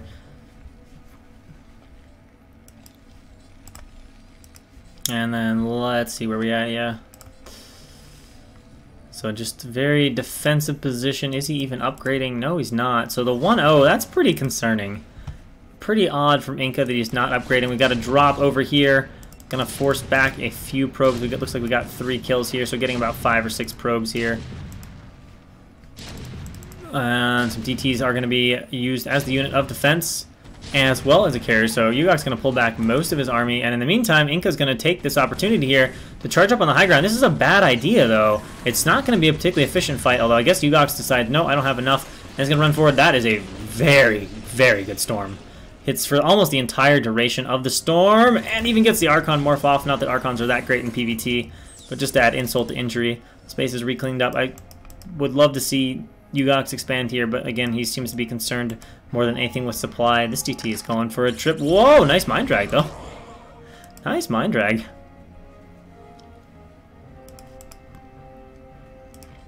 So Inca has managed to get himself 2 bases, but I feel like he needs 1 more. If he can get 1 more, he could definitely make a game of it. And this base still has a decent number of minerals left out at it. But of course up here, actually up here still has a lot because he's only been mining from it with like 5 or 6 SCVs, and my god, that is a lot of supply in DT and High Templar. So Yugox is going to need to be careful here. He's got a decent army and obviously now maxed and looking like he's going to take this base. But he's got a lot of supply, valuable supply. I mean, this is a control group. And there, he's got units over here. He's got to be careful he doesn't get too small of an army to fight with. Otherwise, he'll just never be able to take a good fight, and Inca will just walk across the map and grab whatever position he wants here as Inca approaches his own max. Again, the 1-0 upgrades are concerning. Yugox does have his 3 attack done. Is he working on any sort? No, he doesn't care about his armor upgrades in this game, I guess. And we've got about 5 carriers out. He has obviously started upgrading those carriers as that +2, but no armor upgrade yet. But then again, with only 1 attack upgrade, oh, loses a carrier though, a bit sloppy there. And we are going to have a very large army here from Inca, who at some point is going to do something. I don't think he's going to sit back and just try to defend from 2 bases. I think he would really like to come across and at least take control of 1 more base if he were to then think about trying to turtle out the rest of the game. But he's going to have to deal with these high ground pods, and that Protoss that's up on the high ground has Templar. Is so many units. I hope Yugox remembers these. It looks like he's rallied one of these Templar here, but he needs to like bring this with his army. That is so many Templar. He's got a lot of gas though, so he's just putting it into those Templar. He's got plenty of obs. I do like the vision he has. You can see he's got almost a complete arc of vision here. He's even sending in obs, checking what's over there. He's got so many. This is like half of his army is High Templars and Dark Templars. Like, how many is that? He's got a control group of Dark Templars almost. Yeah, he's got 10. And he's got like a control group of Templars. And a little bit of carrier defense over here, shutting this down just mercilessly. The mass dropship play going absolutely nowhere. Is he going to get a dropship snipe? No, looks like the dropships will get out of there. DT finishes off that. There's just, he's literally got over a control group of DTs on the map right now. That's crazy. That's crazy. Yugox showing us how to play gas-heavy PvT here. And Carrier's just doing a little bit of harass, keeping Inca a bit worried back at home. Gonna slip the DT over. Admittedly, there are no vessels. Can he get a dropship snipe out of it? Oh, whoa! Shoot, guys. Shoot. Something pushed me back. Alright, now we're good. He sneaks in another DT. Forces a little bit of C-tank shots. A lot of obs are gonna die here, though. And the High Templar goes on a suicide walk. And now he just threw away a few of his DTs. And again, Inca just continues to kind of patrol between these 2 bases, looking to control the space. Is he really going to turtle from here, or is he going to move out? I mean, he's had 200 now for a little bit. He finally started deciding to work on his... Maybe he's going to wait for a second upgrade. I don't know. But that's going to give these bases more time to mine out. And both players, the game's so static right now that both players are starting to accrue a bit of a bank because they are maxed out, and they don't really want to invest. Another carrier falling here, though, for Yugox. And what is this? I don't know what Yugox is doing right now. This feels not smart. Admittedly, there are only 2 tanks here, but, I mean, we're attacking across bridges and Brood War are just ridiculous. Now, he could put down some Great Storms, maybe. Needs to target fire the Templar. They're by far the most dangerous things here. And, yeah, Inca's going to bring the rest of his army over here. That didn't go as badly from Yugox as I expected, but I guess that was because Inca only had those 2 tanks there. And now Inca is going to try to pour across the bridges, and now this time it's Inca who's overextending, not thinking Yugox was going to have all these other units, so it kind of swings back into Yugox's favor, especially if some juicy storms hit there, and both of those storms are pretty good, forcing Inca to micro back, but then Yugox continuing to push the situation, but the storms are powerful, and Inca doing his best to split, but the storms are softening up a lot of his mech, and then Yugox pulls back, so this is some weird bridge fighting for both players. We can see, though, how badly that trade went for Inca. His supply dropped tremendously from those storms as all of his units got softened up, so Yugox definitely gets the better of that trade, very efficient, and unfortunately for Inca, being down in bases, efficiency is the name of the game for Inca here. And now he's not going to be able to push. Now he just absolutely has to turtle. And I think Yugox is really liking his position. He should probably get some probes over here. That seems to be a bit of a weaker part of his play. But he's got access to 4 bases, and Inca just threw away a lot in a very inefficient attack. But now it looks like Yugox is going to overextend, but he keeps getting these Templar in here. Like, these aren't looking like they're going to be good attacks, but if you keep hitting storms like that, it's more or less worth it. It's more or less worth it. But he will finally be pushed out across. Another storm going down, just continuing to be mercilessly efficient here with these storms, getting incredible mileage out of those High Templar. We can see just how low Yugox's supply, or Inca's supply is. And of course the big issue here for Inca is this resource, the gas resource. But he is still mining 2, should be depleted over here, yeah. So he's mining 2.5 geysers essentially. Probably 3 are available, 3 or 4 rather, 4 could be taken here. So plenty of gas remains for Yugox. Still has a bit of that gas bank.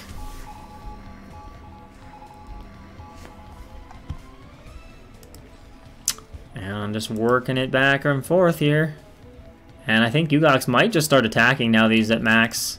Is continuing to get those carrier upgrades, slow leaking them, and working on shields, apparently. Interesting. Wants to go 1 shields before 2 armor.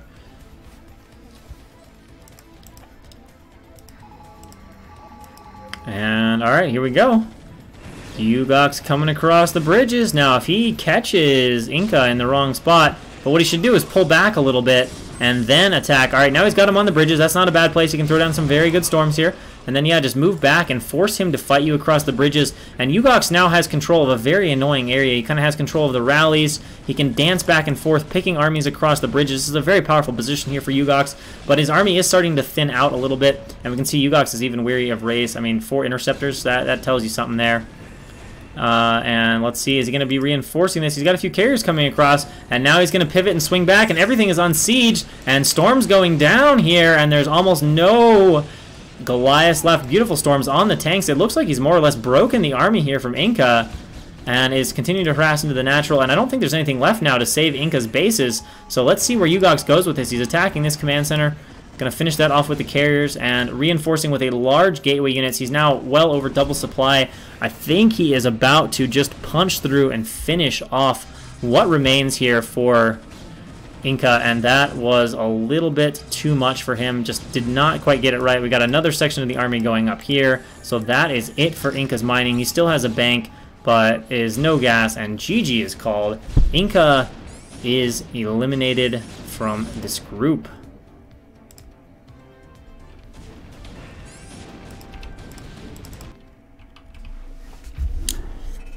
Inca did well, though, to get back into it. It looked for a moment, or for a while there, like he was just dead, and then he fought pretty valiantly to get back into it. But in the end, Yugox got the better of him. A little too efficient with his attacks, too good of storms, basically, too good of positioning.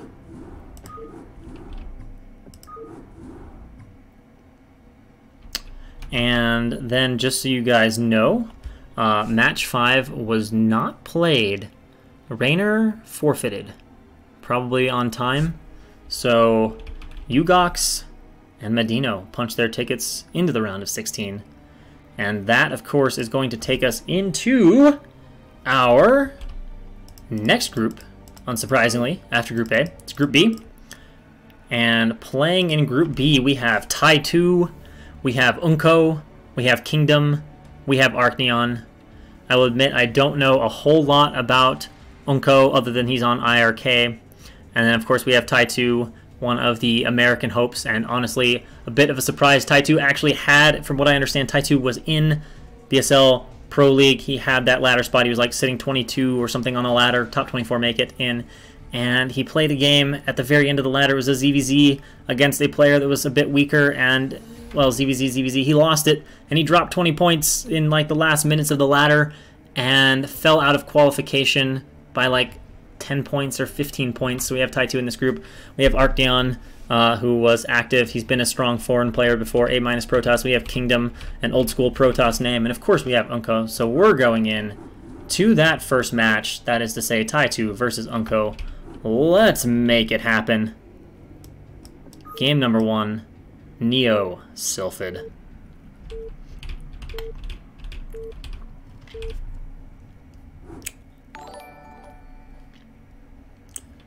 And go play Tetris and Clark CC. Thank you guys for following. I appreciate it. And welcome to the stream. Alright, so in the left-hand side of the map, as the White Zerg, we have Soul Z Tai2. And in the right-hand side of the map, as our Red Protoss, we have IRK's Unco. who Tim says is his coach in CPL. So Unco, obviously one of the CPL coaches.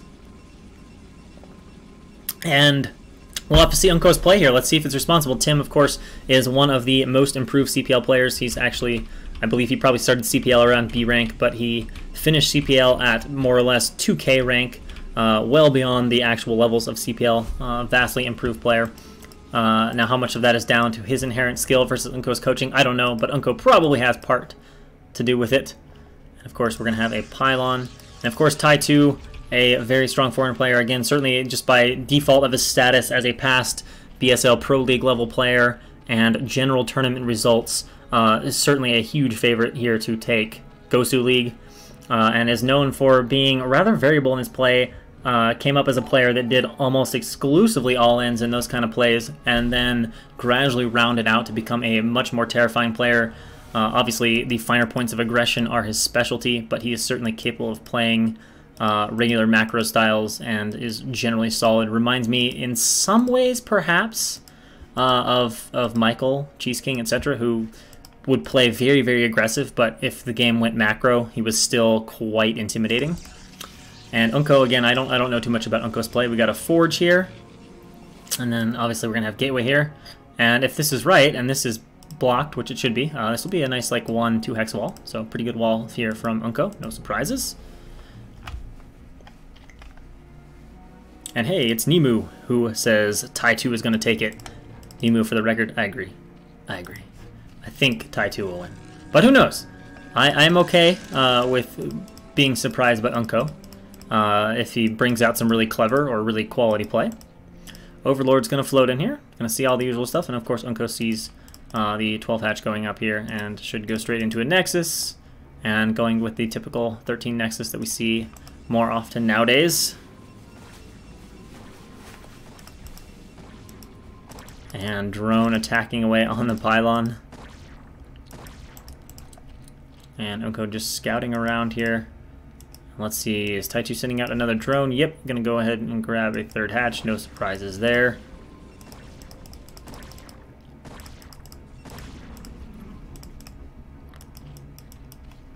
And interestingly, the Tai2 is chasing this probe with a drone here, dedicating a full drone to the chase. Fueling starting in the base here for Tai2. And I think Tai2, in all honesty, I think he's gonna be out for vengeance. I bet he's a little bit annoyed that he didn't get into Pro League, and I think he wants to just smash it here and punch his ticket for next time. Oh, okay, he's going to do the wall this way. Nice. Nice wall from Unco. And, oh, okay, like I said, it's Tai2. Classic, classic. Unpredictable kind of guy. Can certainly be unorthodox, like taking a hatchery at 9 o'clock right near your opponent on the other side of the map from you. So we'll see what Tai2 is going to do with this. Will this be Hydra? Will it be some sort of Ling bust? Is it just going to be sneaky hatches? So many options. He's actually blocking like he's trying to take this. Doesn't want him to see that there's nothing here. So yeah, the mind games from Tai2 just rolling out right now.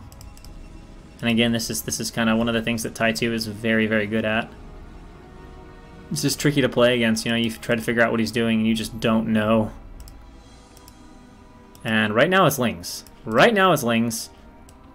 So I think we know what it's going to be, and that makes that hatch pretty good. And oh no! Unco has made a blunder here, and Tai2 gets the cannon. I think this is already just about over. That is a massive mistake. It would have been one thing if there weren't links. Oh, this is open. Oh my god, okay, never mind. So this is actually a horrible wall, and yeah, this is basically GG here.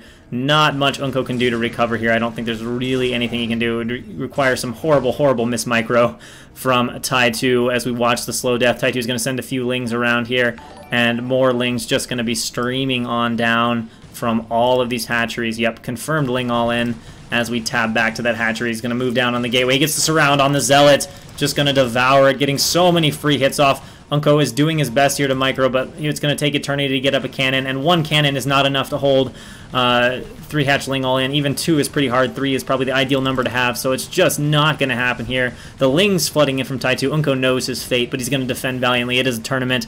He's blocking with the probes. Tai2's got a few Lings on top of the cannon. He actually probably could target fire the probes a little more, and GG is called. A quick, classic Tai2 dominant victory there over Unco.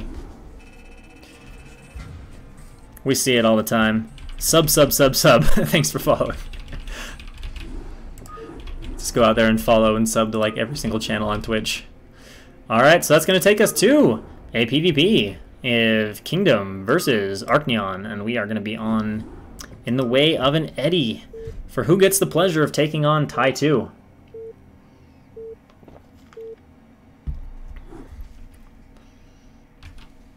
In the bottom left-hand corner as the green Protoss, we have Kingdom. In the top left-hand corner as the purple Protoss, we have IRK's Arcneon. Now, I don't know for sure exactly. I mean, Arcneon has been playing a little bit more. Now, a lot of times I see him and he's playing rather casually, which is to say with substances of various kinds. So I don't know exactly what to expect from Arcneon's shape, but in form, he has been a strong Protoss player. Maybe, well, not maybe, but not quite to the level of a DeWalt or a Bonth, but kind of a tier below that. He's definitely been one of the top 5 to 10 players of Protoss in his strongest moments. I don't know if he's in that level of shape right now. And then Kingdom is also a relatively solid Protoss. No like amazing results, but another one of those A-, just kind of strong foreign players.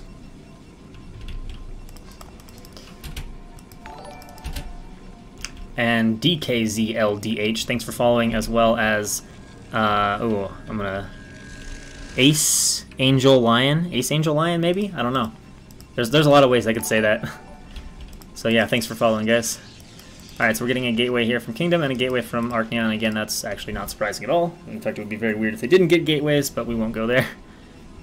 Nemu saying, yeah, no shame to lose to Tai2. He is a great player. Indeed. Indeed. A very, very clever player. He's one of those guys that's just tough to play against, very unpredictable. He's a different kind of great, perhaps, than, say, a DeWalt. But in some ways, tougher to play against.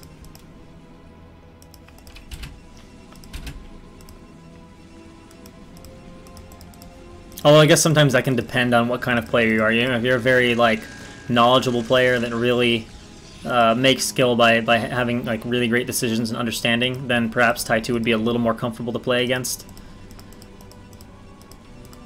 Whereas if you're just like a pure mechanics player, someone like Tai2's got to be a little bit frustrating, or someone like Nemu's got to be a little bit frustrating because they can be so unpredictable. You're just like, what are they doing? How do I deal with it? I've got good mechanics. I can beat them if I could get them into a position I understand, but they're putting me in these weird spots. I can't tell what's happening. Alright, so we got Cybercore. Do we have a Zealot? No. But a Zealot from Arcneon.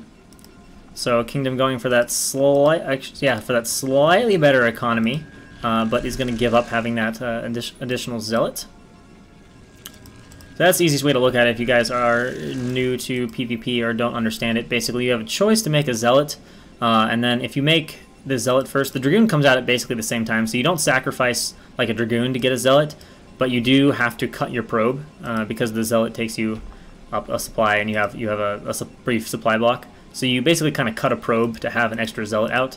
So it's just a choice. A lot of times the Zealot is the most common option. A little bit safer, particularly if there's any sort of early aggression or obnoxious stuff like Manor Pylons. And of course we got a second gate for Kingdom, which is not uncommon at all, as this is a reverse ramp map, which means getting Dragoon contained is extra specially annoying and difficult. Arcneon watching nicely and is going to pull that probe back away from the Dragoon. And now Kingdom moving out on top of the probe. Let's see, I don't think Arcneon's going to be able to get away. Just needs one more shot. Good control here from Kingdom. Will get the probe at some point. So snipes that off, and now Arcneon's looking for it. Alright, so he's going to pull back here, and let's see if he can get the snipe on Kingdom's probe. Kingdom couldn't see it, but I think Kingdom might get... No, Arcneon should get it. And he's got another guy on the ramp here, so Kingdom will get 0 intel. Yeah, definitely not close enough yet to see that gateway. Whoop, let's get some vision back. And Arcneon, of course, following up with that second gateway, almost always a necessity on a map like this. If you try to go gate robo against a player that goes double gate, you're gonna get forced down your ramp, and you might eventually be able to get back up with your Reaver, but it's pretty hard, usually inefficient, and brings in the possibility of just very easily making a blunder. And actually Arcneon is gonna go 3 gate robo, so feeling confident in his play. This is kind of a very all-around build. It's not particularly great at anything, but it basically holds just about everything. It puts you in a mediocre position against everything. It's a build that Movie has talked about on his YouTube channel, and he basically says it is a go-to build if you think you are just a stronger player and you can win from most positions. Then he really likes to play 3-gate in those situations. And of course, when I say 3-gate, I mean 3-gate Robo Ob. Like 3-gate Dragoon skipping Robo is something different. That obviously has some vulnerabilities, but it is very aggressive. Whereas this is significantly less aggressive. Now, we'll see if he goes Reaver off of this, because then obviously that becomes a very aggressive, very, very strong one-base type push attack, whatever you want to call it. So yeah, Robo on the way here for Kingdom. And right now, Arcneon is down to Dragoon here. In fact, he's down 2 Dragoons, but he should have a few more popping. He's going to pull back, though, and Kingdom is going to force him down the ramp. Because remember, Kingdom made that... Ooh, when he gets a snipe on the Dragoon, that's pretty rough. This is not the greatest position for Arcneon, because these goons are just sitting up here in the ramp. He's going to have to go Reaver now, I think. This is probably going to be a support bay, right? Waiting on 150 minerals. Okay, maybe not. Don't know. Don't know. Is it a support bay? Yeah, he's gonna say he's gonna have to go Reaver. So that didn't go the way Arcneon wanted, but that's because Kingdom put down that second gateway so fast, and that's what makes it powerful here. As now Kingdom can just sit up here and just kind of chill and control the ramp, and Arcneon can't really do anything. Oh, now this is oddly okay. He can't go down the ramp. If he does that, he could let Arcneon back out and right back into the game, because Arcneon is ahead in the gate count. Reaver's on the way, and that is also a bit scary, because it's looking like Kingdom might get a Reaver up here almost as fast as Arcneon does. And if he's got a Reaver up the ramp, that's almost going to be unbreakable. And it looks like Kingdom is going to come out here and throw down a Nexus. Take advantage of this strong position he has.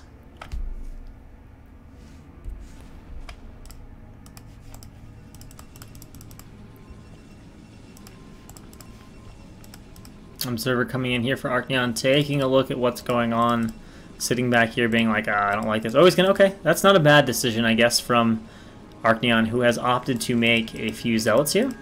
And those will be used to either for harass, if he does go to harass with the shuttle, or they will be used to tank the initial shots and then run the goons up while these Zealots are tanking the Dragoon fire. And Kingdom is going to leave a few Dragoons back at home to defend. And then we'll see where he takes the Reaver. Let's see if he immediately takes the Reaver up here, or if he's going to wait for 2, or how he wants to play this. Alright, so here we go. Arcneon's going to use these Zealots to buffer, and it looks like Kingdom's actually just going to let Arcneon back up the ramp. So that will be okay, and then Arcneon has that Reaver on the way, but of course Kingdom has his shuttle out, and he's got... No, he doesn't actually have an Obs on path yet. He has gone straight for those Reavers. Second Reaver about to come out here for Kingdom. And with the 2 Reavers, ought to be able to defend reasonably well. Getting another... That's kind of some odd pylon placement. I feel like it's going to be a little bit weird for his army. But he's going to fall back into a nice defensive spot. Should probably take the shuttle over here to get the Reaver over a bit quicker. Of course, Arcneon can see exactly what's going on here. And I think with this arc, I don't really feel like Arcneon can dive in here. I feel like it would be pretty easy for Kingdom to just pick up the Reaver and miss a shot. And then Arcneon more or less gets obliterated. So Arcneon is going to just come out here and expand. Now, he might try to do something here once he gets his shuttle and his Reaver out. But for the moment, not a whole lot of options. That's a very fast Citadel from Arcneon. I guess he did make a lot of Zealots, though. Unfortunately, Zealots are not that great against Reavers. And that becomes especially true in a tighter area like this. You know, I don't think this will do a lot. Obs will soon be out, and Kingdom will be able to shut down what remains of Arcneon's vision. You can obviously see that the Nexus timing is pretty significantly different. And Arcneon's going to grab a 4th gateway. He's going to tech very hard here as his own response. And Kingdom actually does not kill Arcneon's Obs. Maybe doesn't see it. Definitely wants to get a look here at Arcneon's army. And gateway count increasing now. 3rd gateway, 4th gateway. So Arcneon is going to go for a very... I'm assuming he's going to play aggressively off this. Maybe try to hit some sort of storm timing. Try to storm the Reavers and go for it. I don't think he's going to attack now, though. Just kind of patrolling back and forth, maybe hoping to intercept a shuttle or something like that. More gateways coming down. We got 4. Getting the Citadel. Very, very fast +1 attack here from Kingdom. we're going to try to elevator? What? Okay, we're going to try to elevator here from Arcneon. This is getting interesting. Alright, so let's see. Kingdom needs to respond here. Needs to bring a shuttle back over too.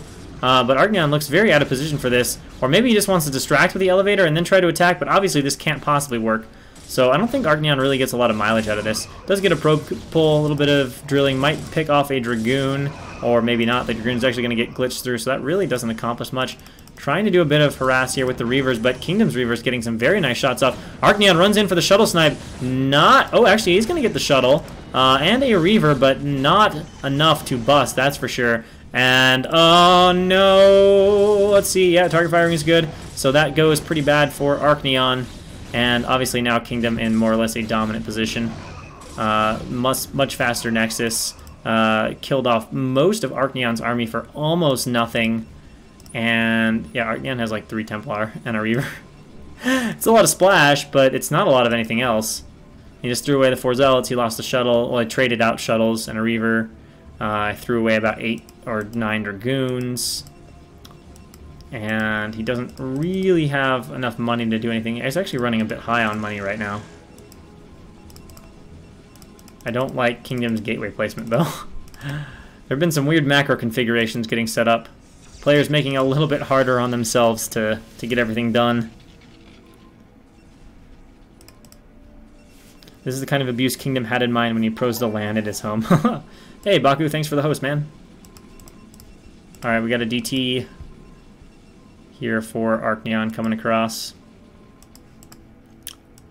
And as sad as I am that I don't get to cast Bakuru's games, he is in Pro League, so that's pretty sick. Bakuru, of course, a famous mustache-sporting German Zerg, also known for being involved with the Russian events. Him and Gecko. There's a German-Russian connection here. A secret society of German-Russian Brood War, the German-Russian Brood War Alliance. All right, so Arcneon is coming out here with a small force. Is he gonna just try to force a cancel on this Nexus? I don't know. I guess so. Gonna try to do something here. But he's not in a good spot, that's for sure. Arcneon needs to get out of here. Arcneon needs to get out of here. Okay. Oh, I like this. Kingdom is trying to come in and catch this from the other side. Oh, no, never mind. Maybe not. I thought that's what Kingdom was trying to do. So that Arcneon loses a few Dragoons here. Has double Reaver in the natural. And just continuing to produce out of his gateways. Of course, Kingdom's +1 is done. Has not promptly gone into another upgrade. And both players have been rather lackadaisical about making obs. Arcneon has finally killed off the obs of Kingdom that was over his gateways. And continues to have pretty good vision, but that's about the only thing going well for Arcneon. Much faster third here for Kingdom. And it looks like Arcneon just continues to fall further and further behind in the macro game. Now, I guess if he does something weird, like he takes a third base and just sits back, then maybe he could get a little bit back into it, but even then he's going to need more than just a third base. And, alright, we're gonna... Oh, some harass could also help.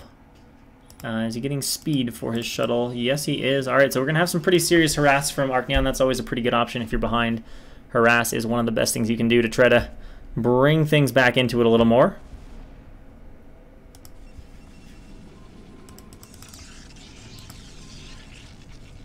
And the shuttle's going to come around. And of course, this is a nice little spot to harass. It's pretty easy to get in here. It's pretty hard to get stuff in position to defend it. And there's no vision here. Of course, you can't build pylons here very easily to spot. And we are going to have the classic wind behind, make a hidden expo response from Arcneon. And in comes our shuttle here. Let's see what we get for storms. Reactions from Kingdom are absolutely non-existent. Whoa, that's a great storm. Holy shit. And is there still energy? Oh, yes, there is. But not finding any probes as of yet. Ah, no! That shuttle's so valuable. Don't lose it. And Arcneon is, at the meantime, going to counter over here. But there are units to defend for Kingdom. So I don't think Arcneon can get anywhere with this counter. Can he get anywhere with this shuttle, though? That's not a bad idea if he can get the Templar. No, oh, he does. Can he hit the storm? No, he cannot. Shuttles for storming the Archon for like 20 HP. Alright, so Arcneon trying to set up the makings of a comeback here. Hidden base. Hits a fantastic storm drop. Definitely a bit of a rip here to Kingdom's economy. But Kingdom still has this big, scary army. He's got the upgrade superiority. He's Getting pretty close to +2. Arcneon is, yeah, Kingdom's gonna stay about an upgrade ahead. Very comfortable place to be. And Arcneon is again going to pressure here, but this time there's not like there's another shuttle that's out. You know, this is not particularly scary pressure. It's probably the kind of thing where Kingdom's like, what are you doing, man? Like, why are you attacking with a control group? This basically should just be a trigger to be like, okay, check my bases, check my bases. It is keeping Kingdom pretty distracted. Kingdom, again, has not made very many obs, though, so he's got terrible vision. And if he loses to that, it'll be quite a shame, because he certainly has the army to wreck this base. And Arcneon now trying to do some cute little attacking here. Like a double Reaver shuttle storm. So he's just basically trying to just get ridiculously efficient attacks here. And it's enough to get Kingdom to bring his entire army back. And this is pretty annoying. Wow, this is very efficient attack here from Arcneon, hitting some unbelievably good storms. The risk, though, of course, for Arcneon is that Kingdom were to come around for the side and go for some sort of crazy flank-type maneuver here. But yeah, that certainly wasn't bad for Arcneon. And he snipes down the cannon. No DT here to run in, though. And this is the danger for Arcneon. If he gets if he gets caught in here, okay, well, this is going to be not so great. This should go wonderfully for Kingdom. Should more or less annihilate this. Maybe some amazing storms could do something here. If there were DTs and all the obs were going down, I would say something, but that obviously is not going to be an efficient trade for Arcneon, and Kingdom will finally clean up what remains of Arcneon's forces there. And that leaves Arcneon's third base a little bit vulnerable. But again, Arcneon's just going to pull back with the speed shuttle and just try to play the efficiency game. Now, if he could get some more units over here, uh-oh, he's getting his Reavers stormed, and they go down. So Arcneon will have to cede this base, although the cannons are finishing, but it's not going to be enough. Let's see how many more storms Arcneon has. He's just throwing down storms. If he holds here, though, Kingdom is all of a sudden behind. So Arcneon is kind of, despite losing this base, Arcneon is kind of back in this. I mean, he threw away, I think, a little more in terms of unit count than he wanted to, but he definitely traded efficiently there. There's no doubt about that. And remember, Arcneon's got a fully functioning third base. So a lot of damage done. And quite a few gateways here for Arcneon, and Kingdom is in danger of just losing on scouting. Because really, he could have just gone and attacked over here and forced Arcneon to play the role of defender. Or even considered attacking all the way into the natural. So Arcneon showing some pretty nice strategical choices here.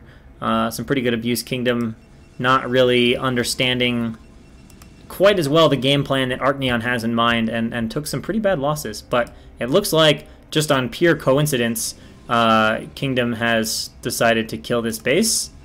And Arcneon, unfortunately, did not have any scouting. Arcneon would have been really easy to defend. Would have been very... Whoa, actually, no. Apparently, Kingdom doesn't think he can take it. Alright, well, it might come down to a fight now. But this base going up for Arcneon. It might come down to an actual fight. Okay, so Arcneon's going to bring a Reaver over here, and that's not a bad response.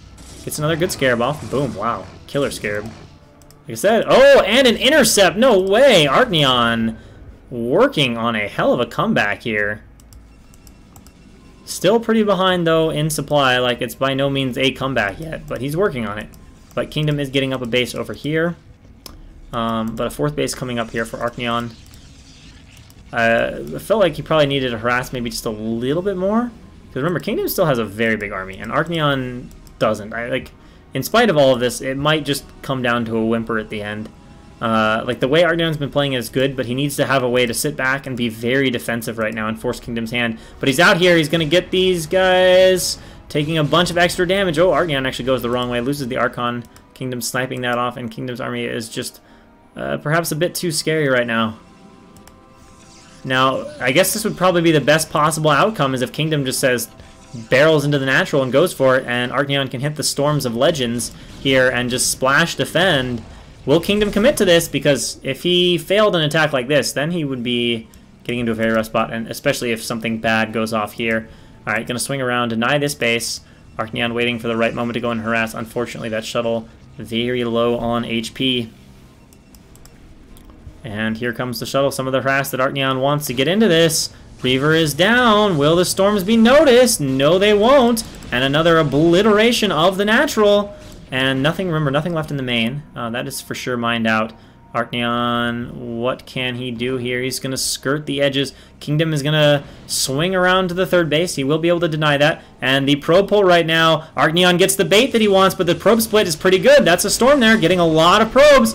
Does he have, he's got one Templar left. He can actually, oh, baits out a storm here from Kingdom.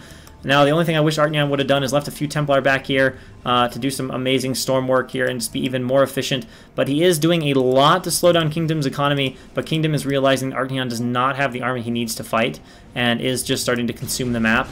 So in spite of Arcneon having these bases, Kingdom may never give him the leverage he needs to actually be able to win the game. Arcneon's moves have been good, but just playing from a bit too far behind. He's bringing a Templar over here. He will get a storm, but let's face it, it's not going to hit that much. Arcneon trying to save some of his probes. Not the worst of ideas. Good use of the shuttle. And the Reaver's actually still here getting kills at the natural. Actually, let's just appreciate the amusement of this situation.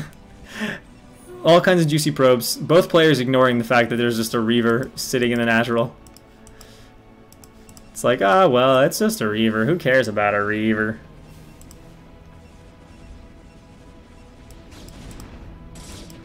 And now it's Kingdom's turn here, but this is not very scary harass. He's going to be like, oh my gosh, there's so many bases that I didn't scout early enough. This Reaver, I keep wanting to look at it. I keep thinking, harass, harass. And then I'm like, oh yeah, it's just that Reaver. Arcneon is gradually gaining some supply though, but I still feel like Kingdom is going to have way too much economy. Like, Arcneon's efficiency has definitely been good, and this is just going to be more of that for Arcneon. But look at the reinforcement here from Kingdom. It looks like Kingdom might even pinch this army. Kingdom can just kind of pull back gently and then just sandwich this army and finish it off here. See how many storms he baits out here. Is he going to move for Templar sniping? Yeah, I like this choice from Kingdom because he's got the rest of his army coming here. Should just snipe off some of those Templar. And now here he comes back in reinforcing, going to pick off what remains of Arcneon's army on this side. Arcneon is going to try to expand here. But unfortunately for him, Kingdom is getting up bases. This Reaver is completely forgotten. I don't know how Kingdom doesn't see it. And now it's Arcneon trying to go back, and Arcneon just all about the efficiency plays this game. Just storm and efficiency. And shuttle also forgotten here for Kingdom. Also, that was quite the supply block, to say the least. And we're sitting at, of course, 3-0 for Kingdom. Arcneon sitting at 2-1. So just slightly different upgrade preferences, but Arcneon is double upgrading. Kingdom is also upgrading shields. Interesting. But I guess if you start to make some Archons. And we got a little bit of harass going down here, but I think there's enough cannons that will take care of the Archon fairly easily. But now the Reaver's here. And Arcneon needs to get some units over. I like that Kingdom, rather than recall the shuttle, just like brought a different shuttle.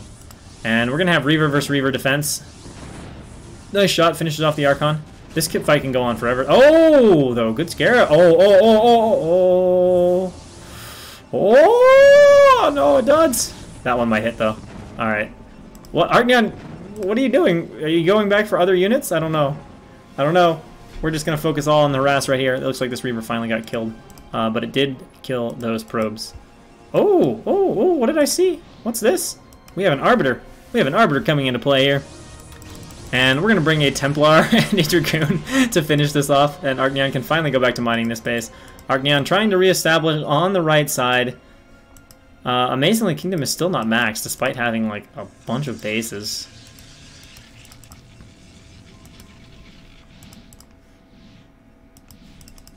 And Arcneon, again, we know he's trying to reestablish this base. Of course, Kingdom can see it. He knows it's there. And, oh, the probes are actually just going to slip by. Okay, yeah, they're going to slip by. Alright, I don't think Kingdom's going to attack into the natural. He doesn't know there's an Arbiter yet. But he's getting to that eco point now where he's just got so much economy. Arcneon will have an upgrade advantage. He is double forging. Kingdom is not. But this base is going to fall for Arcneon. If he had the Reaver over here and he could surprise with a recall, he's obviously going to, again, try to abuse the ramp and the storms and just be super efficient. I have not seen Protoss play like this, and it's quite intriguing. but I don't think it's going to be enough. And I like how Kingdom is doing this. He's just like, okay, well, if you're going to have only High Templars, I'm just going to send a Dragoon squad here and like force you to storm. Look at that. He's being forced to storm on his own Templar, so that was very well handled by Kingdom. And I think this is finally going to be the killing blow. He actually intercepts Arcneon's shuttle. Unless the Arbiter is somehow used and turns the tide. I don't even know where the Arbiter went, though. There's no recall, that's for sure. So the Arbiter just vanished. Unless that was the Arbiter that flew over and died, but that wouldn't really make sense. But this base is going to fall, and that leaves Arcneon with not really anything. So I think this game just kind of ends with a whimper. Obviously this base is cleaned up. Kingdom rocking and rolling off of 5 or 6 bases here. A bunch of Archons here, only Zealots here from Arcneon. He's going to throw down a few storms, but they're not hitting anything that great. Kingdom also storming some of the clumped Zealots at the ramp. And we should be seeing GG here shortly from Arcneon. See, that's what I was talking about, substances. And Arcneon says GG. And so Kingdom will take that one pretty easily. It took him a while to win a game that was his from almost the first 3 minutes. But 25 minutes later, it is Kingdom that ends up taking the win.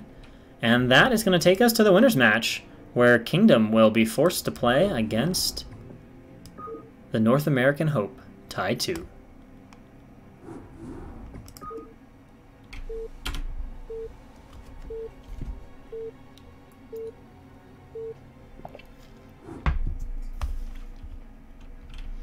So, spawning in the bottom left-hand corner, we have the Brown Zerg, Tie 2. And in the bottom right-hand corner, as the, I don't even know what to call that color, the approximately white-colored Protoss, the peach-colored Protoss. So, such similar colors today, we are so cursed. We have Kingdom.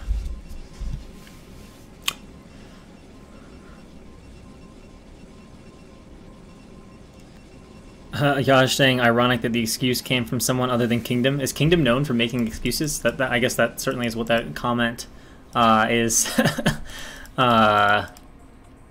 implied to mean to me. Alright, and Kingdom coming out with that probe. No surprises there.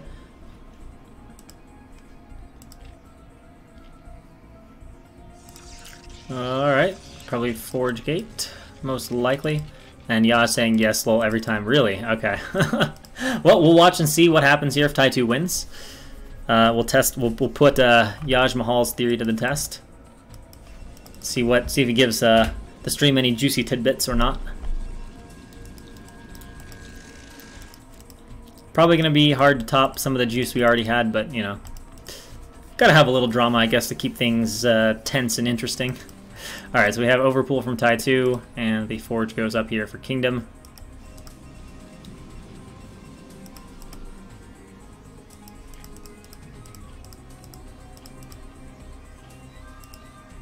And the probe coming on across.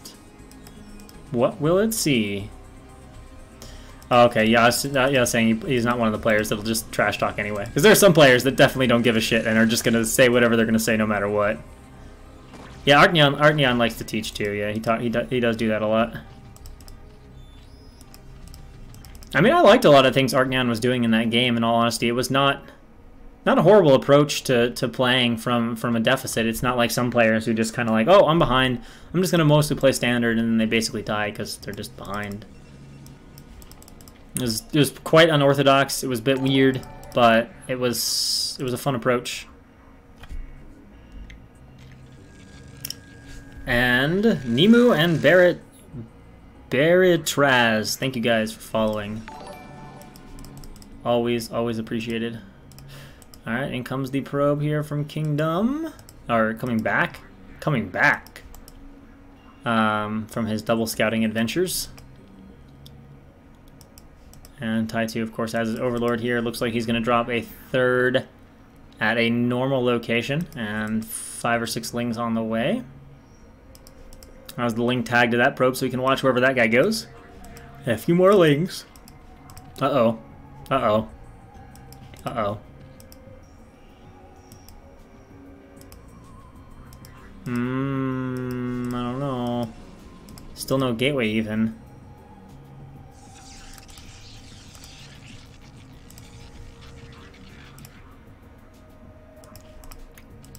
Oh boy. Oh boy.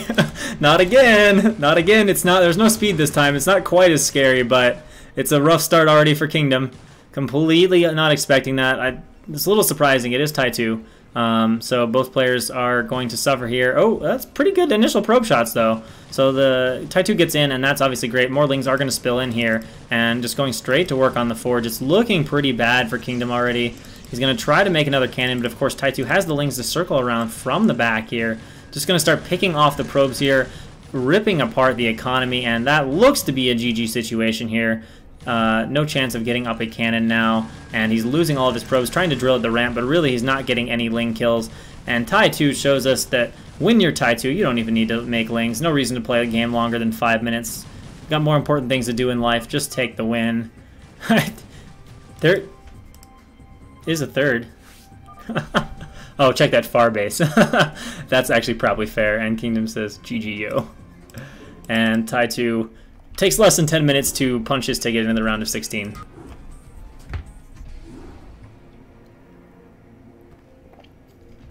I love this game, but it's so hard. Do you think this be good even with modernized controls? Yeah, I mean, that's obviously going to start a lot of discussion, but I think most people that play seriously appreciate the way the controls are. It actually adds a lot of depth to the game, and it's in the APM/strategy sense, which I think is one of the things that most people that play Brood War, like, they appreciate that aspect, that it is more mechanically demanding and it forces more decisions about how you use your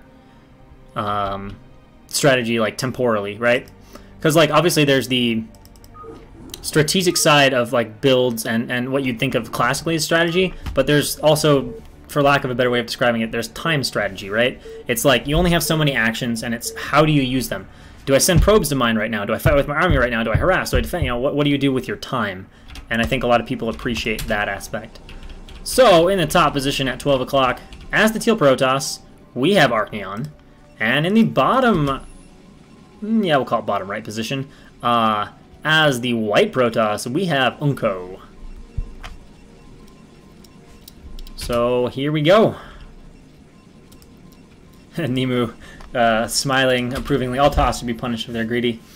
And a little bit of a scouting fail from Kingdom to miss it. There were a few extra lings coming out from tie 2, and just he already saw 5 lings, so a bit of a mistake not to even have a blocking probe with 1 cannon. Apparently we have a laggy game, judging by the comments. Or maybe they accidentally set it. I don't even know. Maybe they just picked the wrong turn rate. Or they did dynamic and it just, like, tanked. But I guess they decided to play it out because this is the rep we have. Because this is the rep we have. Alright, so they're just saying whatever. We'll just play. They both seem relaxed and chill about it. Alright, so we have pylons for both players. Of course, the map is Sylphid. Nobody playing on blockchain so far. I haven't seen too many of those games. I actually really like blockchain so far. I've enjoyed watching a lot of the games on it.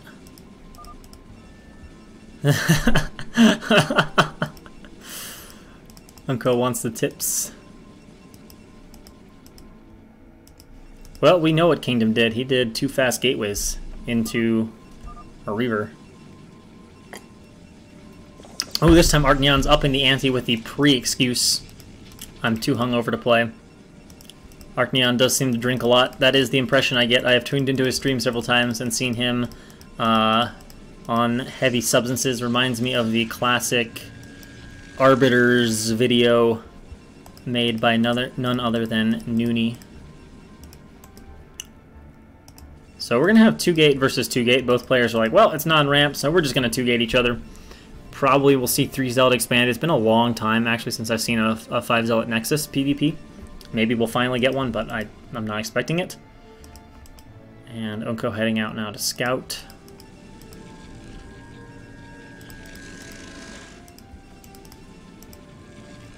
Pylon finishing up here. And getting those Zealots in production. And let's see where we go from here. Literally every PvP I've cast over the last 6 months has been like 3 Zealot gas. So maybe finally something different will happen. Waiting to find out. Trying to block the probe, but in slips Arcneon. So both players are going to get scouts off. Okay, so Arcneon's going to gas. And is Unco not going to gas? Oh, the first ever deviation. The first ever deviation. It looks like Unco will probably play for... No, never mind. He took his gas. Never mind. He did make 5 zealots before gas, but he did still take his gas. So nobody ever bothers anymore to go no tech next.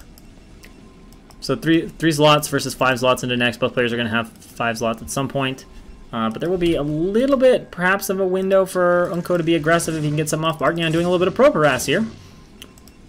See if he can get a probe. So far, the pulls are okay from Unco. And the Zealot is gradually getting hit, softening up. There's 1 kill. Oh, if he gets another kill, though. That starts to add up pretty fast. Okay, there's a good probe pull. Actually, no, that wasn't a probe pull. That was just a probe mining. Oh, he loses another one. That's pretty decent, especially for just a single Zealot. Obviously, it's early game, so probe kill is fairly significant. I mean, that's pretty bad. Pretty bad situation. And Arcneon defends pretty comfortably here. And Unco, let's see, what's Arcneon sitting at? Well, a few more than that, but that's a lot of dead probes already. I know it's just 2, but that's gonna hurt. That's gonna hurt this early on. And now Arcneon's gonna chase Unco back. And continuing to rally Zealots across the map, has that core on the way. Very, very similar timing for both players. No surprises because they are more or less playing identical builds. I think the main issue with Nexus without gas is there's just... Your tech is very slow, so you have to deal with all these options that your opponent has, and it's pretty tough to deal with. Like, you're obviously going to have to build cannons, and then you usually can't scout, so you got to guess what tech route they are. And if they're dropping DTs, you need cannons in your main, or you need to go Reavers or do this, and it's just hard to get that feel. Arcneon has a significant cell advantage now, but we got a few more coming out here from Unco, so we're going to have a bit of a micro war. Arcneon running in a bit bad with this first cell, so a nice concave sets up. This looks to be a pretty decent fight for Unco here. I think Arcneon should back up, but reacts way too slowly and suicides, actually, and just commits here. Arcneon just goes into complete give no fucks mode. Like, obviously realized early on he was not going to win that battle, and just completely stopped even worrying about it, which was interesting. And obviously Arcneon probably thinking to go, well, I shouldn't say obviously, but probably Arcneon is thinking to go DTs. And Goon's on the way, as well as our range here. But now a hell of a lot of Zealots to buffer here for Unco if he chooses to be aggressive. And there will be a window here for that aggression, I would imagine, since Arcneon is going to be going for DTs. Let's see what kind of a defense Arcneon can set up. Going to make another round. Although maybe he's not going to go for DTs. Maybe it's just going to be like mass speed lot or something like that. That is also a possibility. Unco posturing at the front, but not actually going to run in and attack. Pray Toa, thanks for following, man. Dragoon coming up, and a little Manor Pylon here from Arcneon that is... Oh, it did trap a probe, okay. And it does force mining to go around in some awkward ways. Alright, here we go. Is Unco going to take a rip at this? Nah, he's not. Oh, what? Unco, what are you doing, bro? Did you want to see Dragoon count, maybe? I don't know. Okay, so it is DT. Oh, I think it might be... Well, okay. At least he put a robo down. At least he put a robo down. Hey, Nemo, thank you. I appreciate it. Thanks for the donation, man. And we have our Zealots running on down. And we got 2 gateways. We're getting a robo. Oh, man. Let's see. I think he can get an obs out in time. Well, can he? Ugh. That's going to be tight. That's going to be tight. All right, let's see what happens. If Unco walks out with his army, though, he's gonna be dead. This is gonna be tight. I think he can just get an obs out. Oh man. Oh man. Let's see what happens.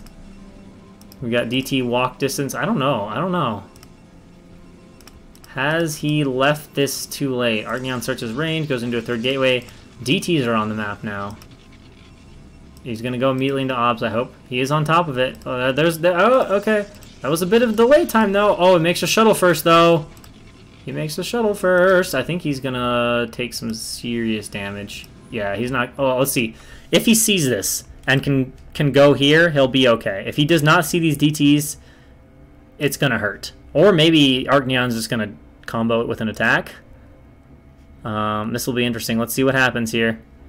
How's Arcneon going to play this? And will Unco see and... Okay, good. That's a good start for Unco. He's got to move back to the ramp, watching very nicely and alertly. Oh, but he's going to have them slip in. And oh, Arcneon, I like it. This is so cute. He's going to block off, and the rest of his army's going to come in here. And the DTs are going to get a bunch of free shots, but then he's going to split back here. And that has distracted Unco, and he's out of position now with these DTs going in. And remember, he made shuttle first, and even with that, I think he canceled the shuttle quite possibly. DT's now in, just going to go to town on the probes. Actually not getting a whole lot, though, so far. And Arcneon is, of course, establishing that Nexus back at home. DT's do, though, 5 or 6 kills. You know, I say not a lot, but that's already plenty at this point. Probes now being pulled back. DT should get cleaned up. Looking for one more probe. Does he get it? Yeah, he does, actually. So he gets that. Pretty significant damage there. That leaves Unco with just 10 probes. Obviously, Arcneon has a hell of a lot more than 10 probes. And he has a much faster Nexus and a little bit better tech. Is there any counterattack potential here for Unco? He's got 9 Dragoons, 4 Zealots or so. Yeah, actually there is. So Arcneon's just got to make a few Dragoons. No tech, of course, for Arcneon right now.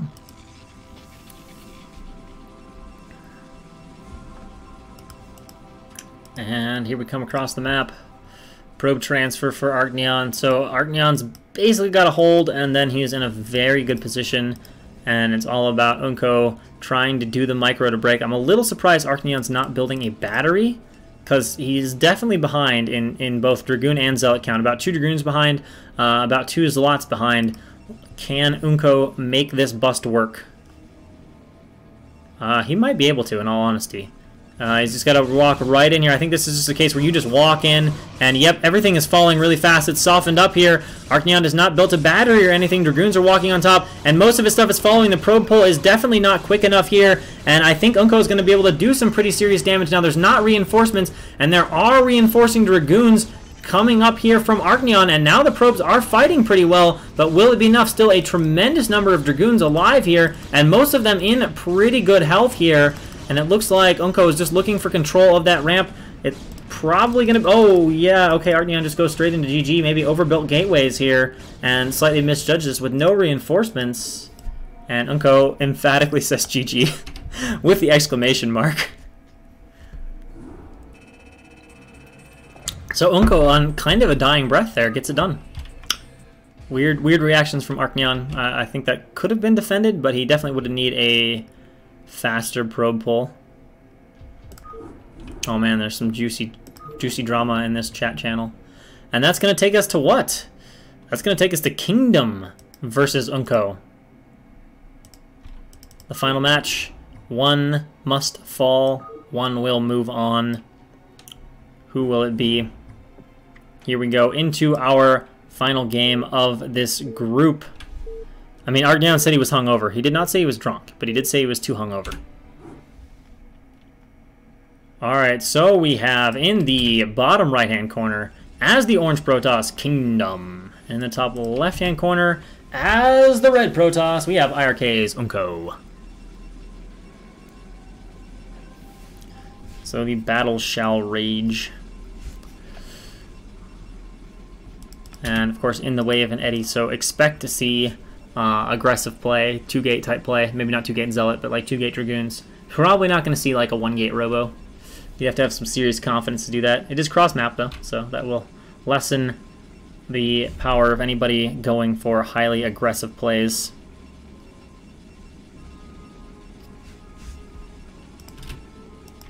And I would be inclined to think Kingdom is the favorite. You know, even though Unco did win that game, I don't know, Arcneon was definitely getting the better of him. That was kind of a surprising loss there. That game was basically going Arcneon's way. He got initial kills with his Zealot. His build was good. He had some pretty clever attacks, but then he just made basically one big mistake in the end, which was not realizing how much stuff Unco had. I don't think he actually threw away much of his army when he did that attack with the DTs, and he actually got some good hits off, but just didn't build a battery or defend very well. I don't think he really expected that attack from Unco. He's kind of like, oh, well, snap. I'm in trouble. Alright, so Kingdom doing a little bit of scouting here. That's actually a very early scout. Oh, maybe not very early. Maybe not very early, but reasonably fast scout. And gas up here for Unco. We're gonna have a little probe kiss. It's looking like it. Not quite a kiss. Just passing by each other.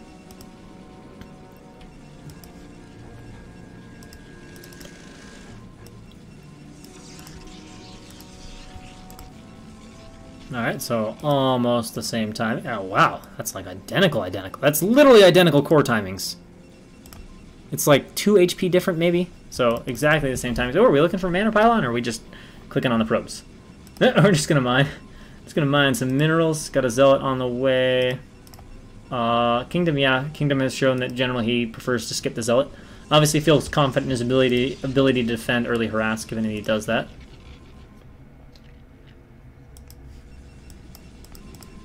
And just kind of chasing Kingdom out. And Zealot will pop out here for Unco. Going to chase that probe around. And let's see what happens next. Obviously, we're going to get a Dragoon, but where do we go from there?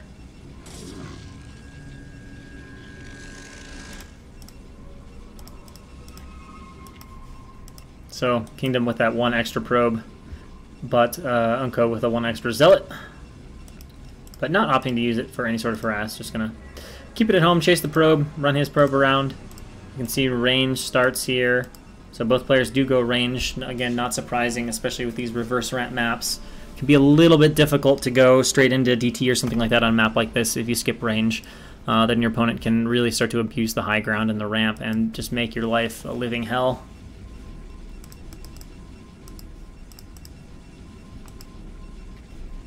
And alright, Dragoon snipes off that probe.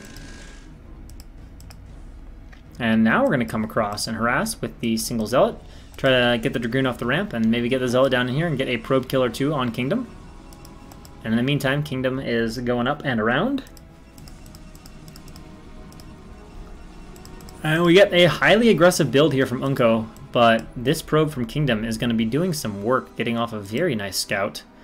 He will see... Well, actually, will he see? Oh, Unco, it would have been so useful. Okay, totally misses that opportunity. So we've got some early aggression here, but Kingdom is doing work here on top of this Dragoon, and we'll pick that off. Pretty good Zealot micro, though, from Unco, but unfortunately, Kingdom had 2 Dragoons out, and now he'll easily take care of that Zealot. And he sees exactly what the game plan is from Unco, and knows, without a doubt, that Unco is going to be bringing some very aggressive pressure. And wow, this Zealot micro from Unco is very good. Very good. Look how soft those Dragoons are. Now, unfortunately, he didn't kill either of them. Although, actually, this might be the assassin of all times here. Because of how much work the Zealot has done, this Dragoon should just kill these 2 and probably just get out. I don't really think it should actually fight here, because it can't win. But yeah, just come in there, assassinate. That was a cool move by Unco. Good foresight, good thinking. Literally able to snipe out both of those. And now it's actually slightly uncomfortable, I guess, for Kingdom, because there are going to be 3 gates of goons rallied across. Now, there's obviously timing, and we're going for Reaver, and we can see Kingdom knows that this is a bit dangerous. Which group is that? This is Group B, sir. Group B. Alright, and Unco just setting up on top of the ramp right now. Reaver is going to start here for Kingdom to help defend.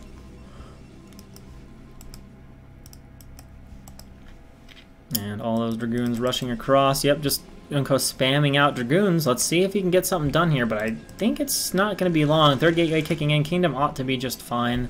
So it's going to result in Unco needing to hold the ramp and deal with a Reaver-based counter here from Kingdom.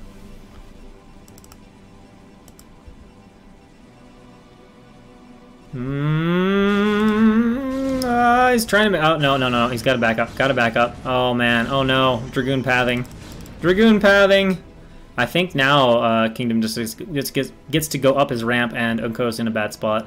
Kingdom has better tech and equal aggressive potential this time. Plenty of Dragoons out. Reaver coming up the ramp. A few Dragoons being rallied out over here. And Nexus immediately going down from Kingdom.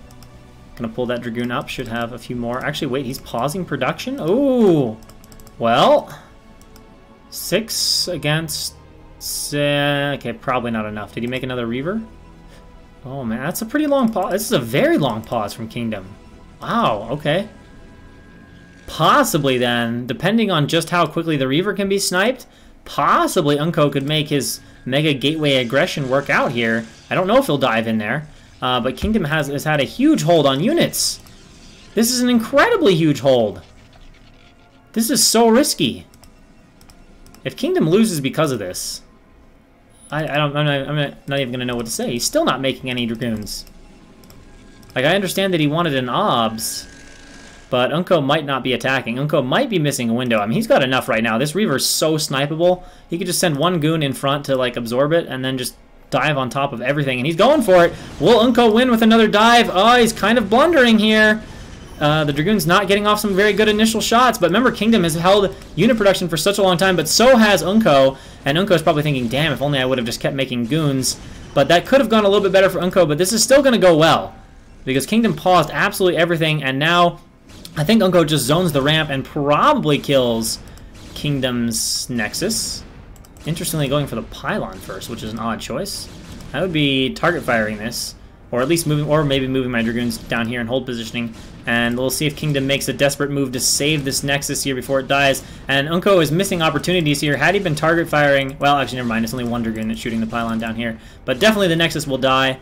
And that is a decent swing there for Unco. I think he could have just kept making Dragoons and actually win. Very odd choice there. I don't know why Kingdom thought he was that safe, that he could just not make anything in his gateways for 45 seconds. And now some reinforcements arriving here for Unco, but at this point, you know, doesn't matter. So Unco now is going to be at a wonderful economic advantage. Kingdom didn't really get to make many probes out of that, and just isn't looking to be in a very good spot. He's still not making many units though. He's prioritizing his forge. Like I don't understand what Kingdom is doing. He's down a ramp. And he's prioritizing forge over getting out on the map. Like, upgrades are definitely a 2-base or 3-base later on, 3 minutes down the road kind of thing. And he's on against a toss that has 4 gates, and he's prioritizing getting a forge up. I'm sorry, I can't agree. I don't know. Maybe it's deeply shrouded in mysteries that are too far above my skill pay grade, but I do not understand Kingdom's decision-making here whatsoever. You know, unless the plan is just to hide Nexuses. And he can't. This is also crazy. I guess he's got the OBS here, but this Reaver, like, oh my god. This is such a nice R2 from Unco. Like, it's like just out of vision. You can easily snipe that Reaver if Kingdom even dares to try something. But why the Forge? Not even upgrading with it. He stopped units again to get the Forge. Now Unco is a little bit scared to reinforce this. Alright, so I like how Kingdom is doing this, but still, this is smart. Yeah, alright, are we going to dive in here on these Reavers? Yeah, we are. From the high ground, does he get one, or does he waste Dragoons? He gets, no, he doesn't. Will he get the other one? Or is he going to save both? Okay, well, he does not save one, and now Unco needs to back up. He's overextending. He is fighting from the high ground, but this is an overextension. Unco, what are you doing, man? What are you doing? Are you just trying to trade evenly, thinking you can? I don't know, but he threw away a lot of his Dragoons, and there's a Reaver back over here, and I don't think Unco has tech. He does have 4 gateways of production, but he doesn't have tech, and 2 Reavers can cause a hell of a lot of trouble if Protoss doesn't have tech. Now, granted, if Unco can just have enough Dragoon mass to comfortably fight out in the open, he can play around that somewhat, but he has massively delayed Kingdom's Nexus. And of course, Kingdom has this Forge that he's still not able to use. And 4 gates for Unco here. A Citadel as well.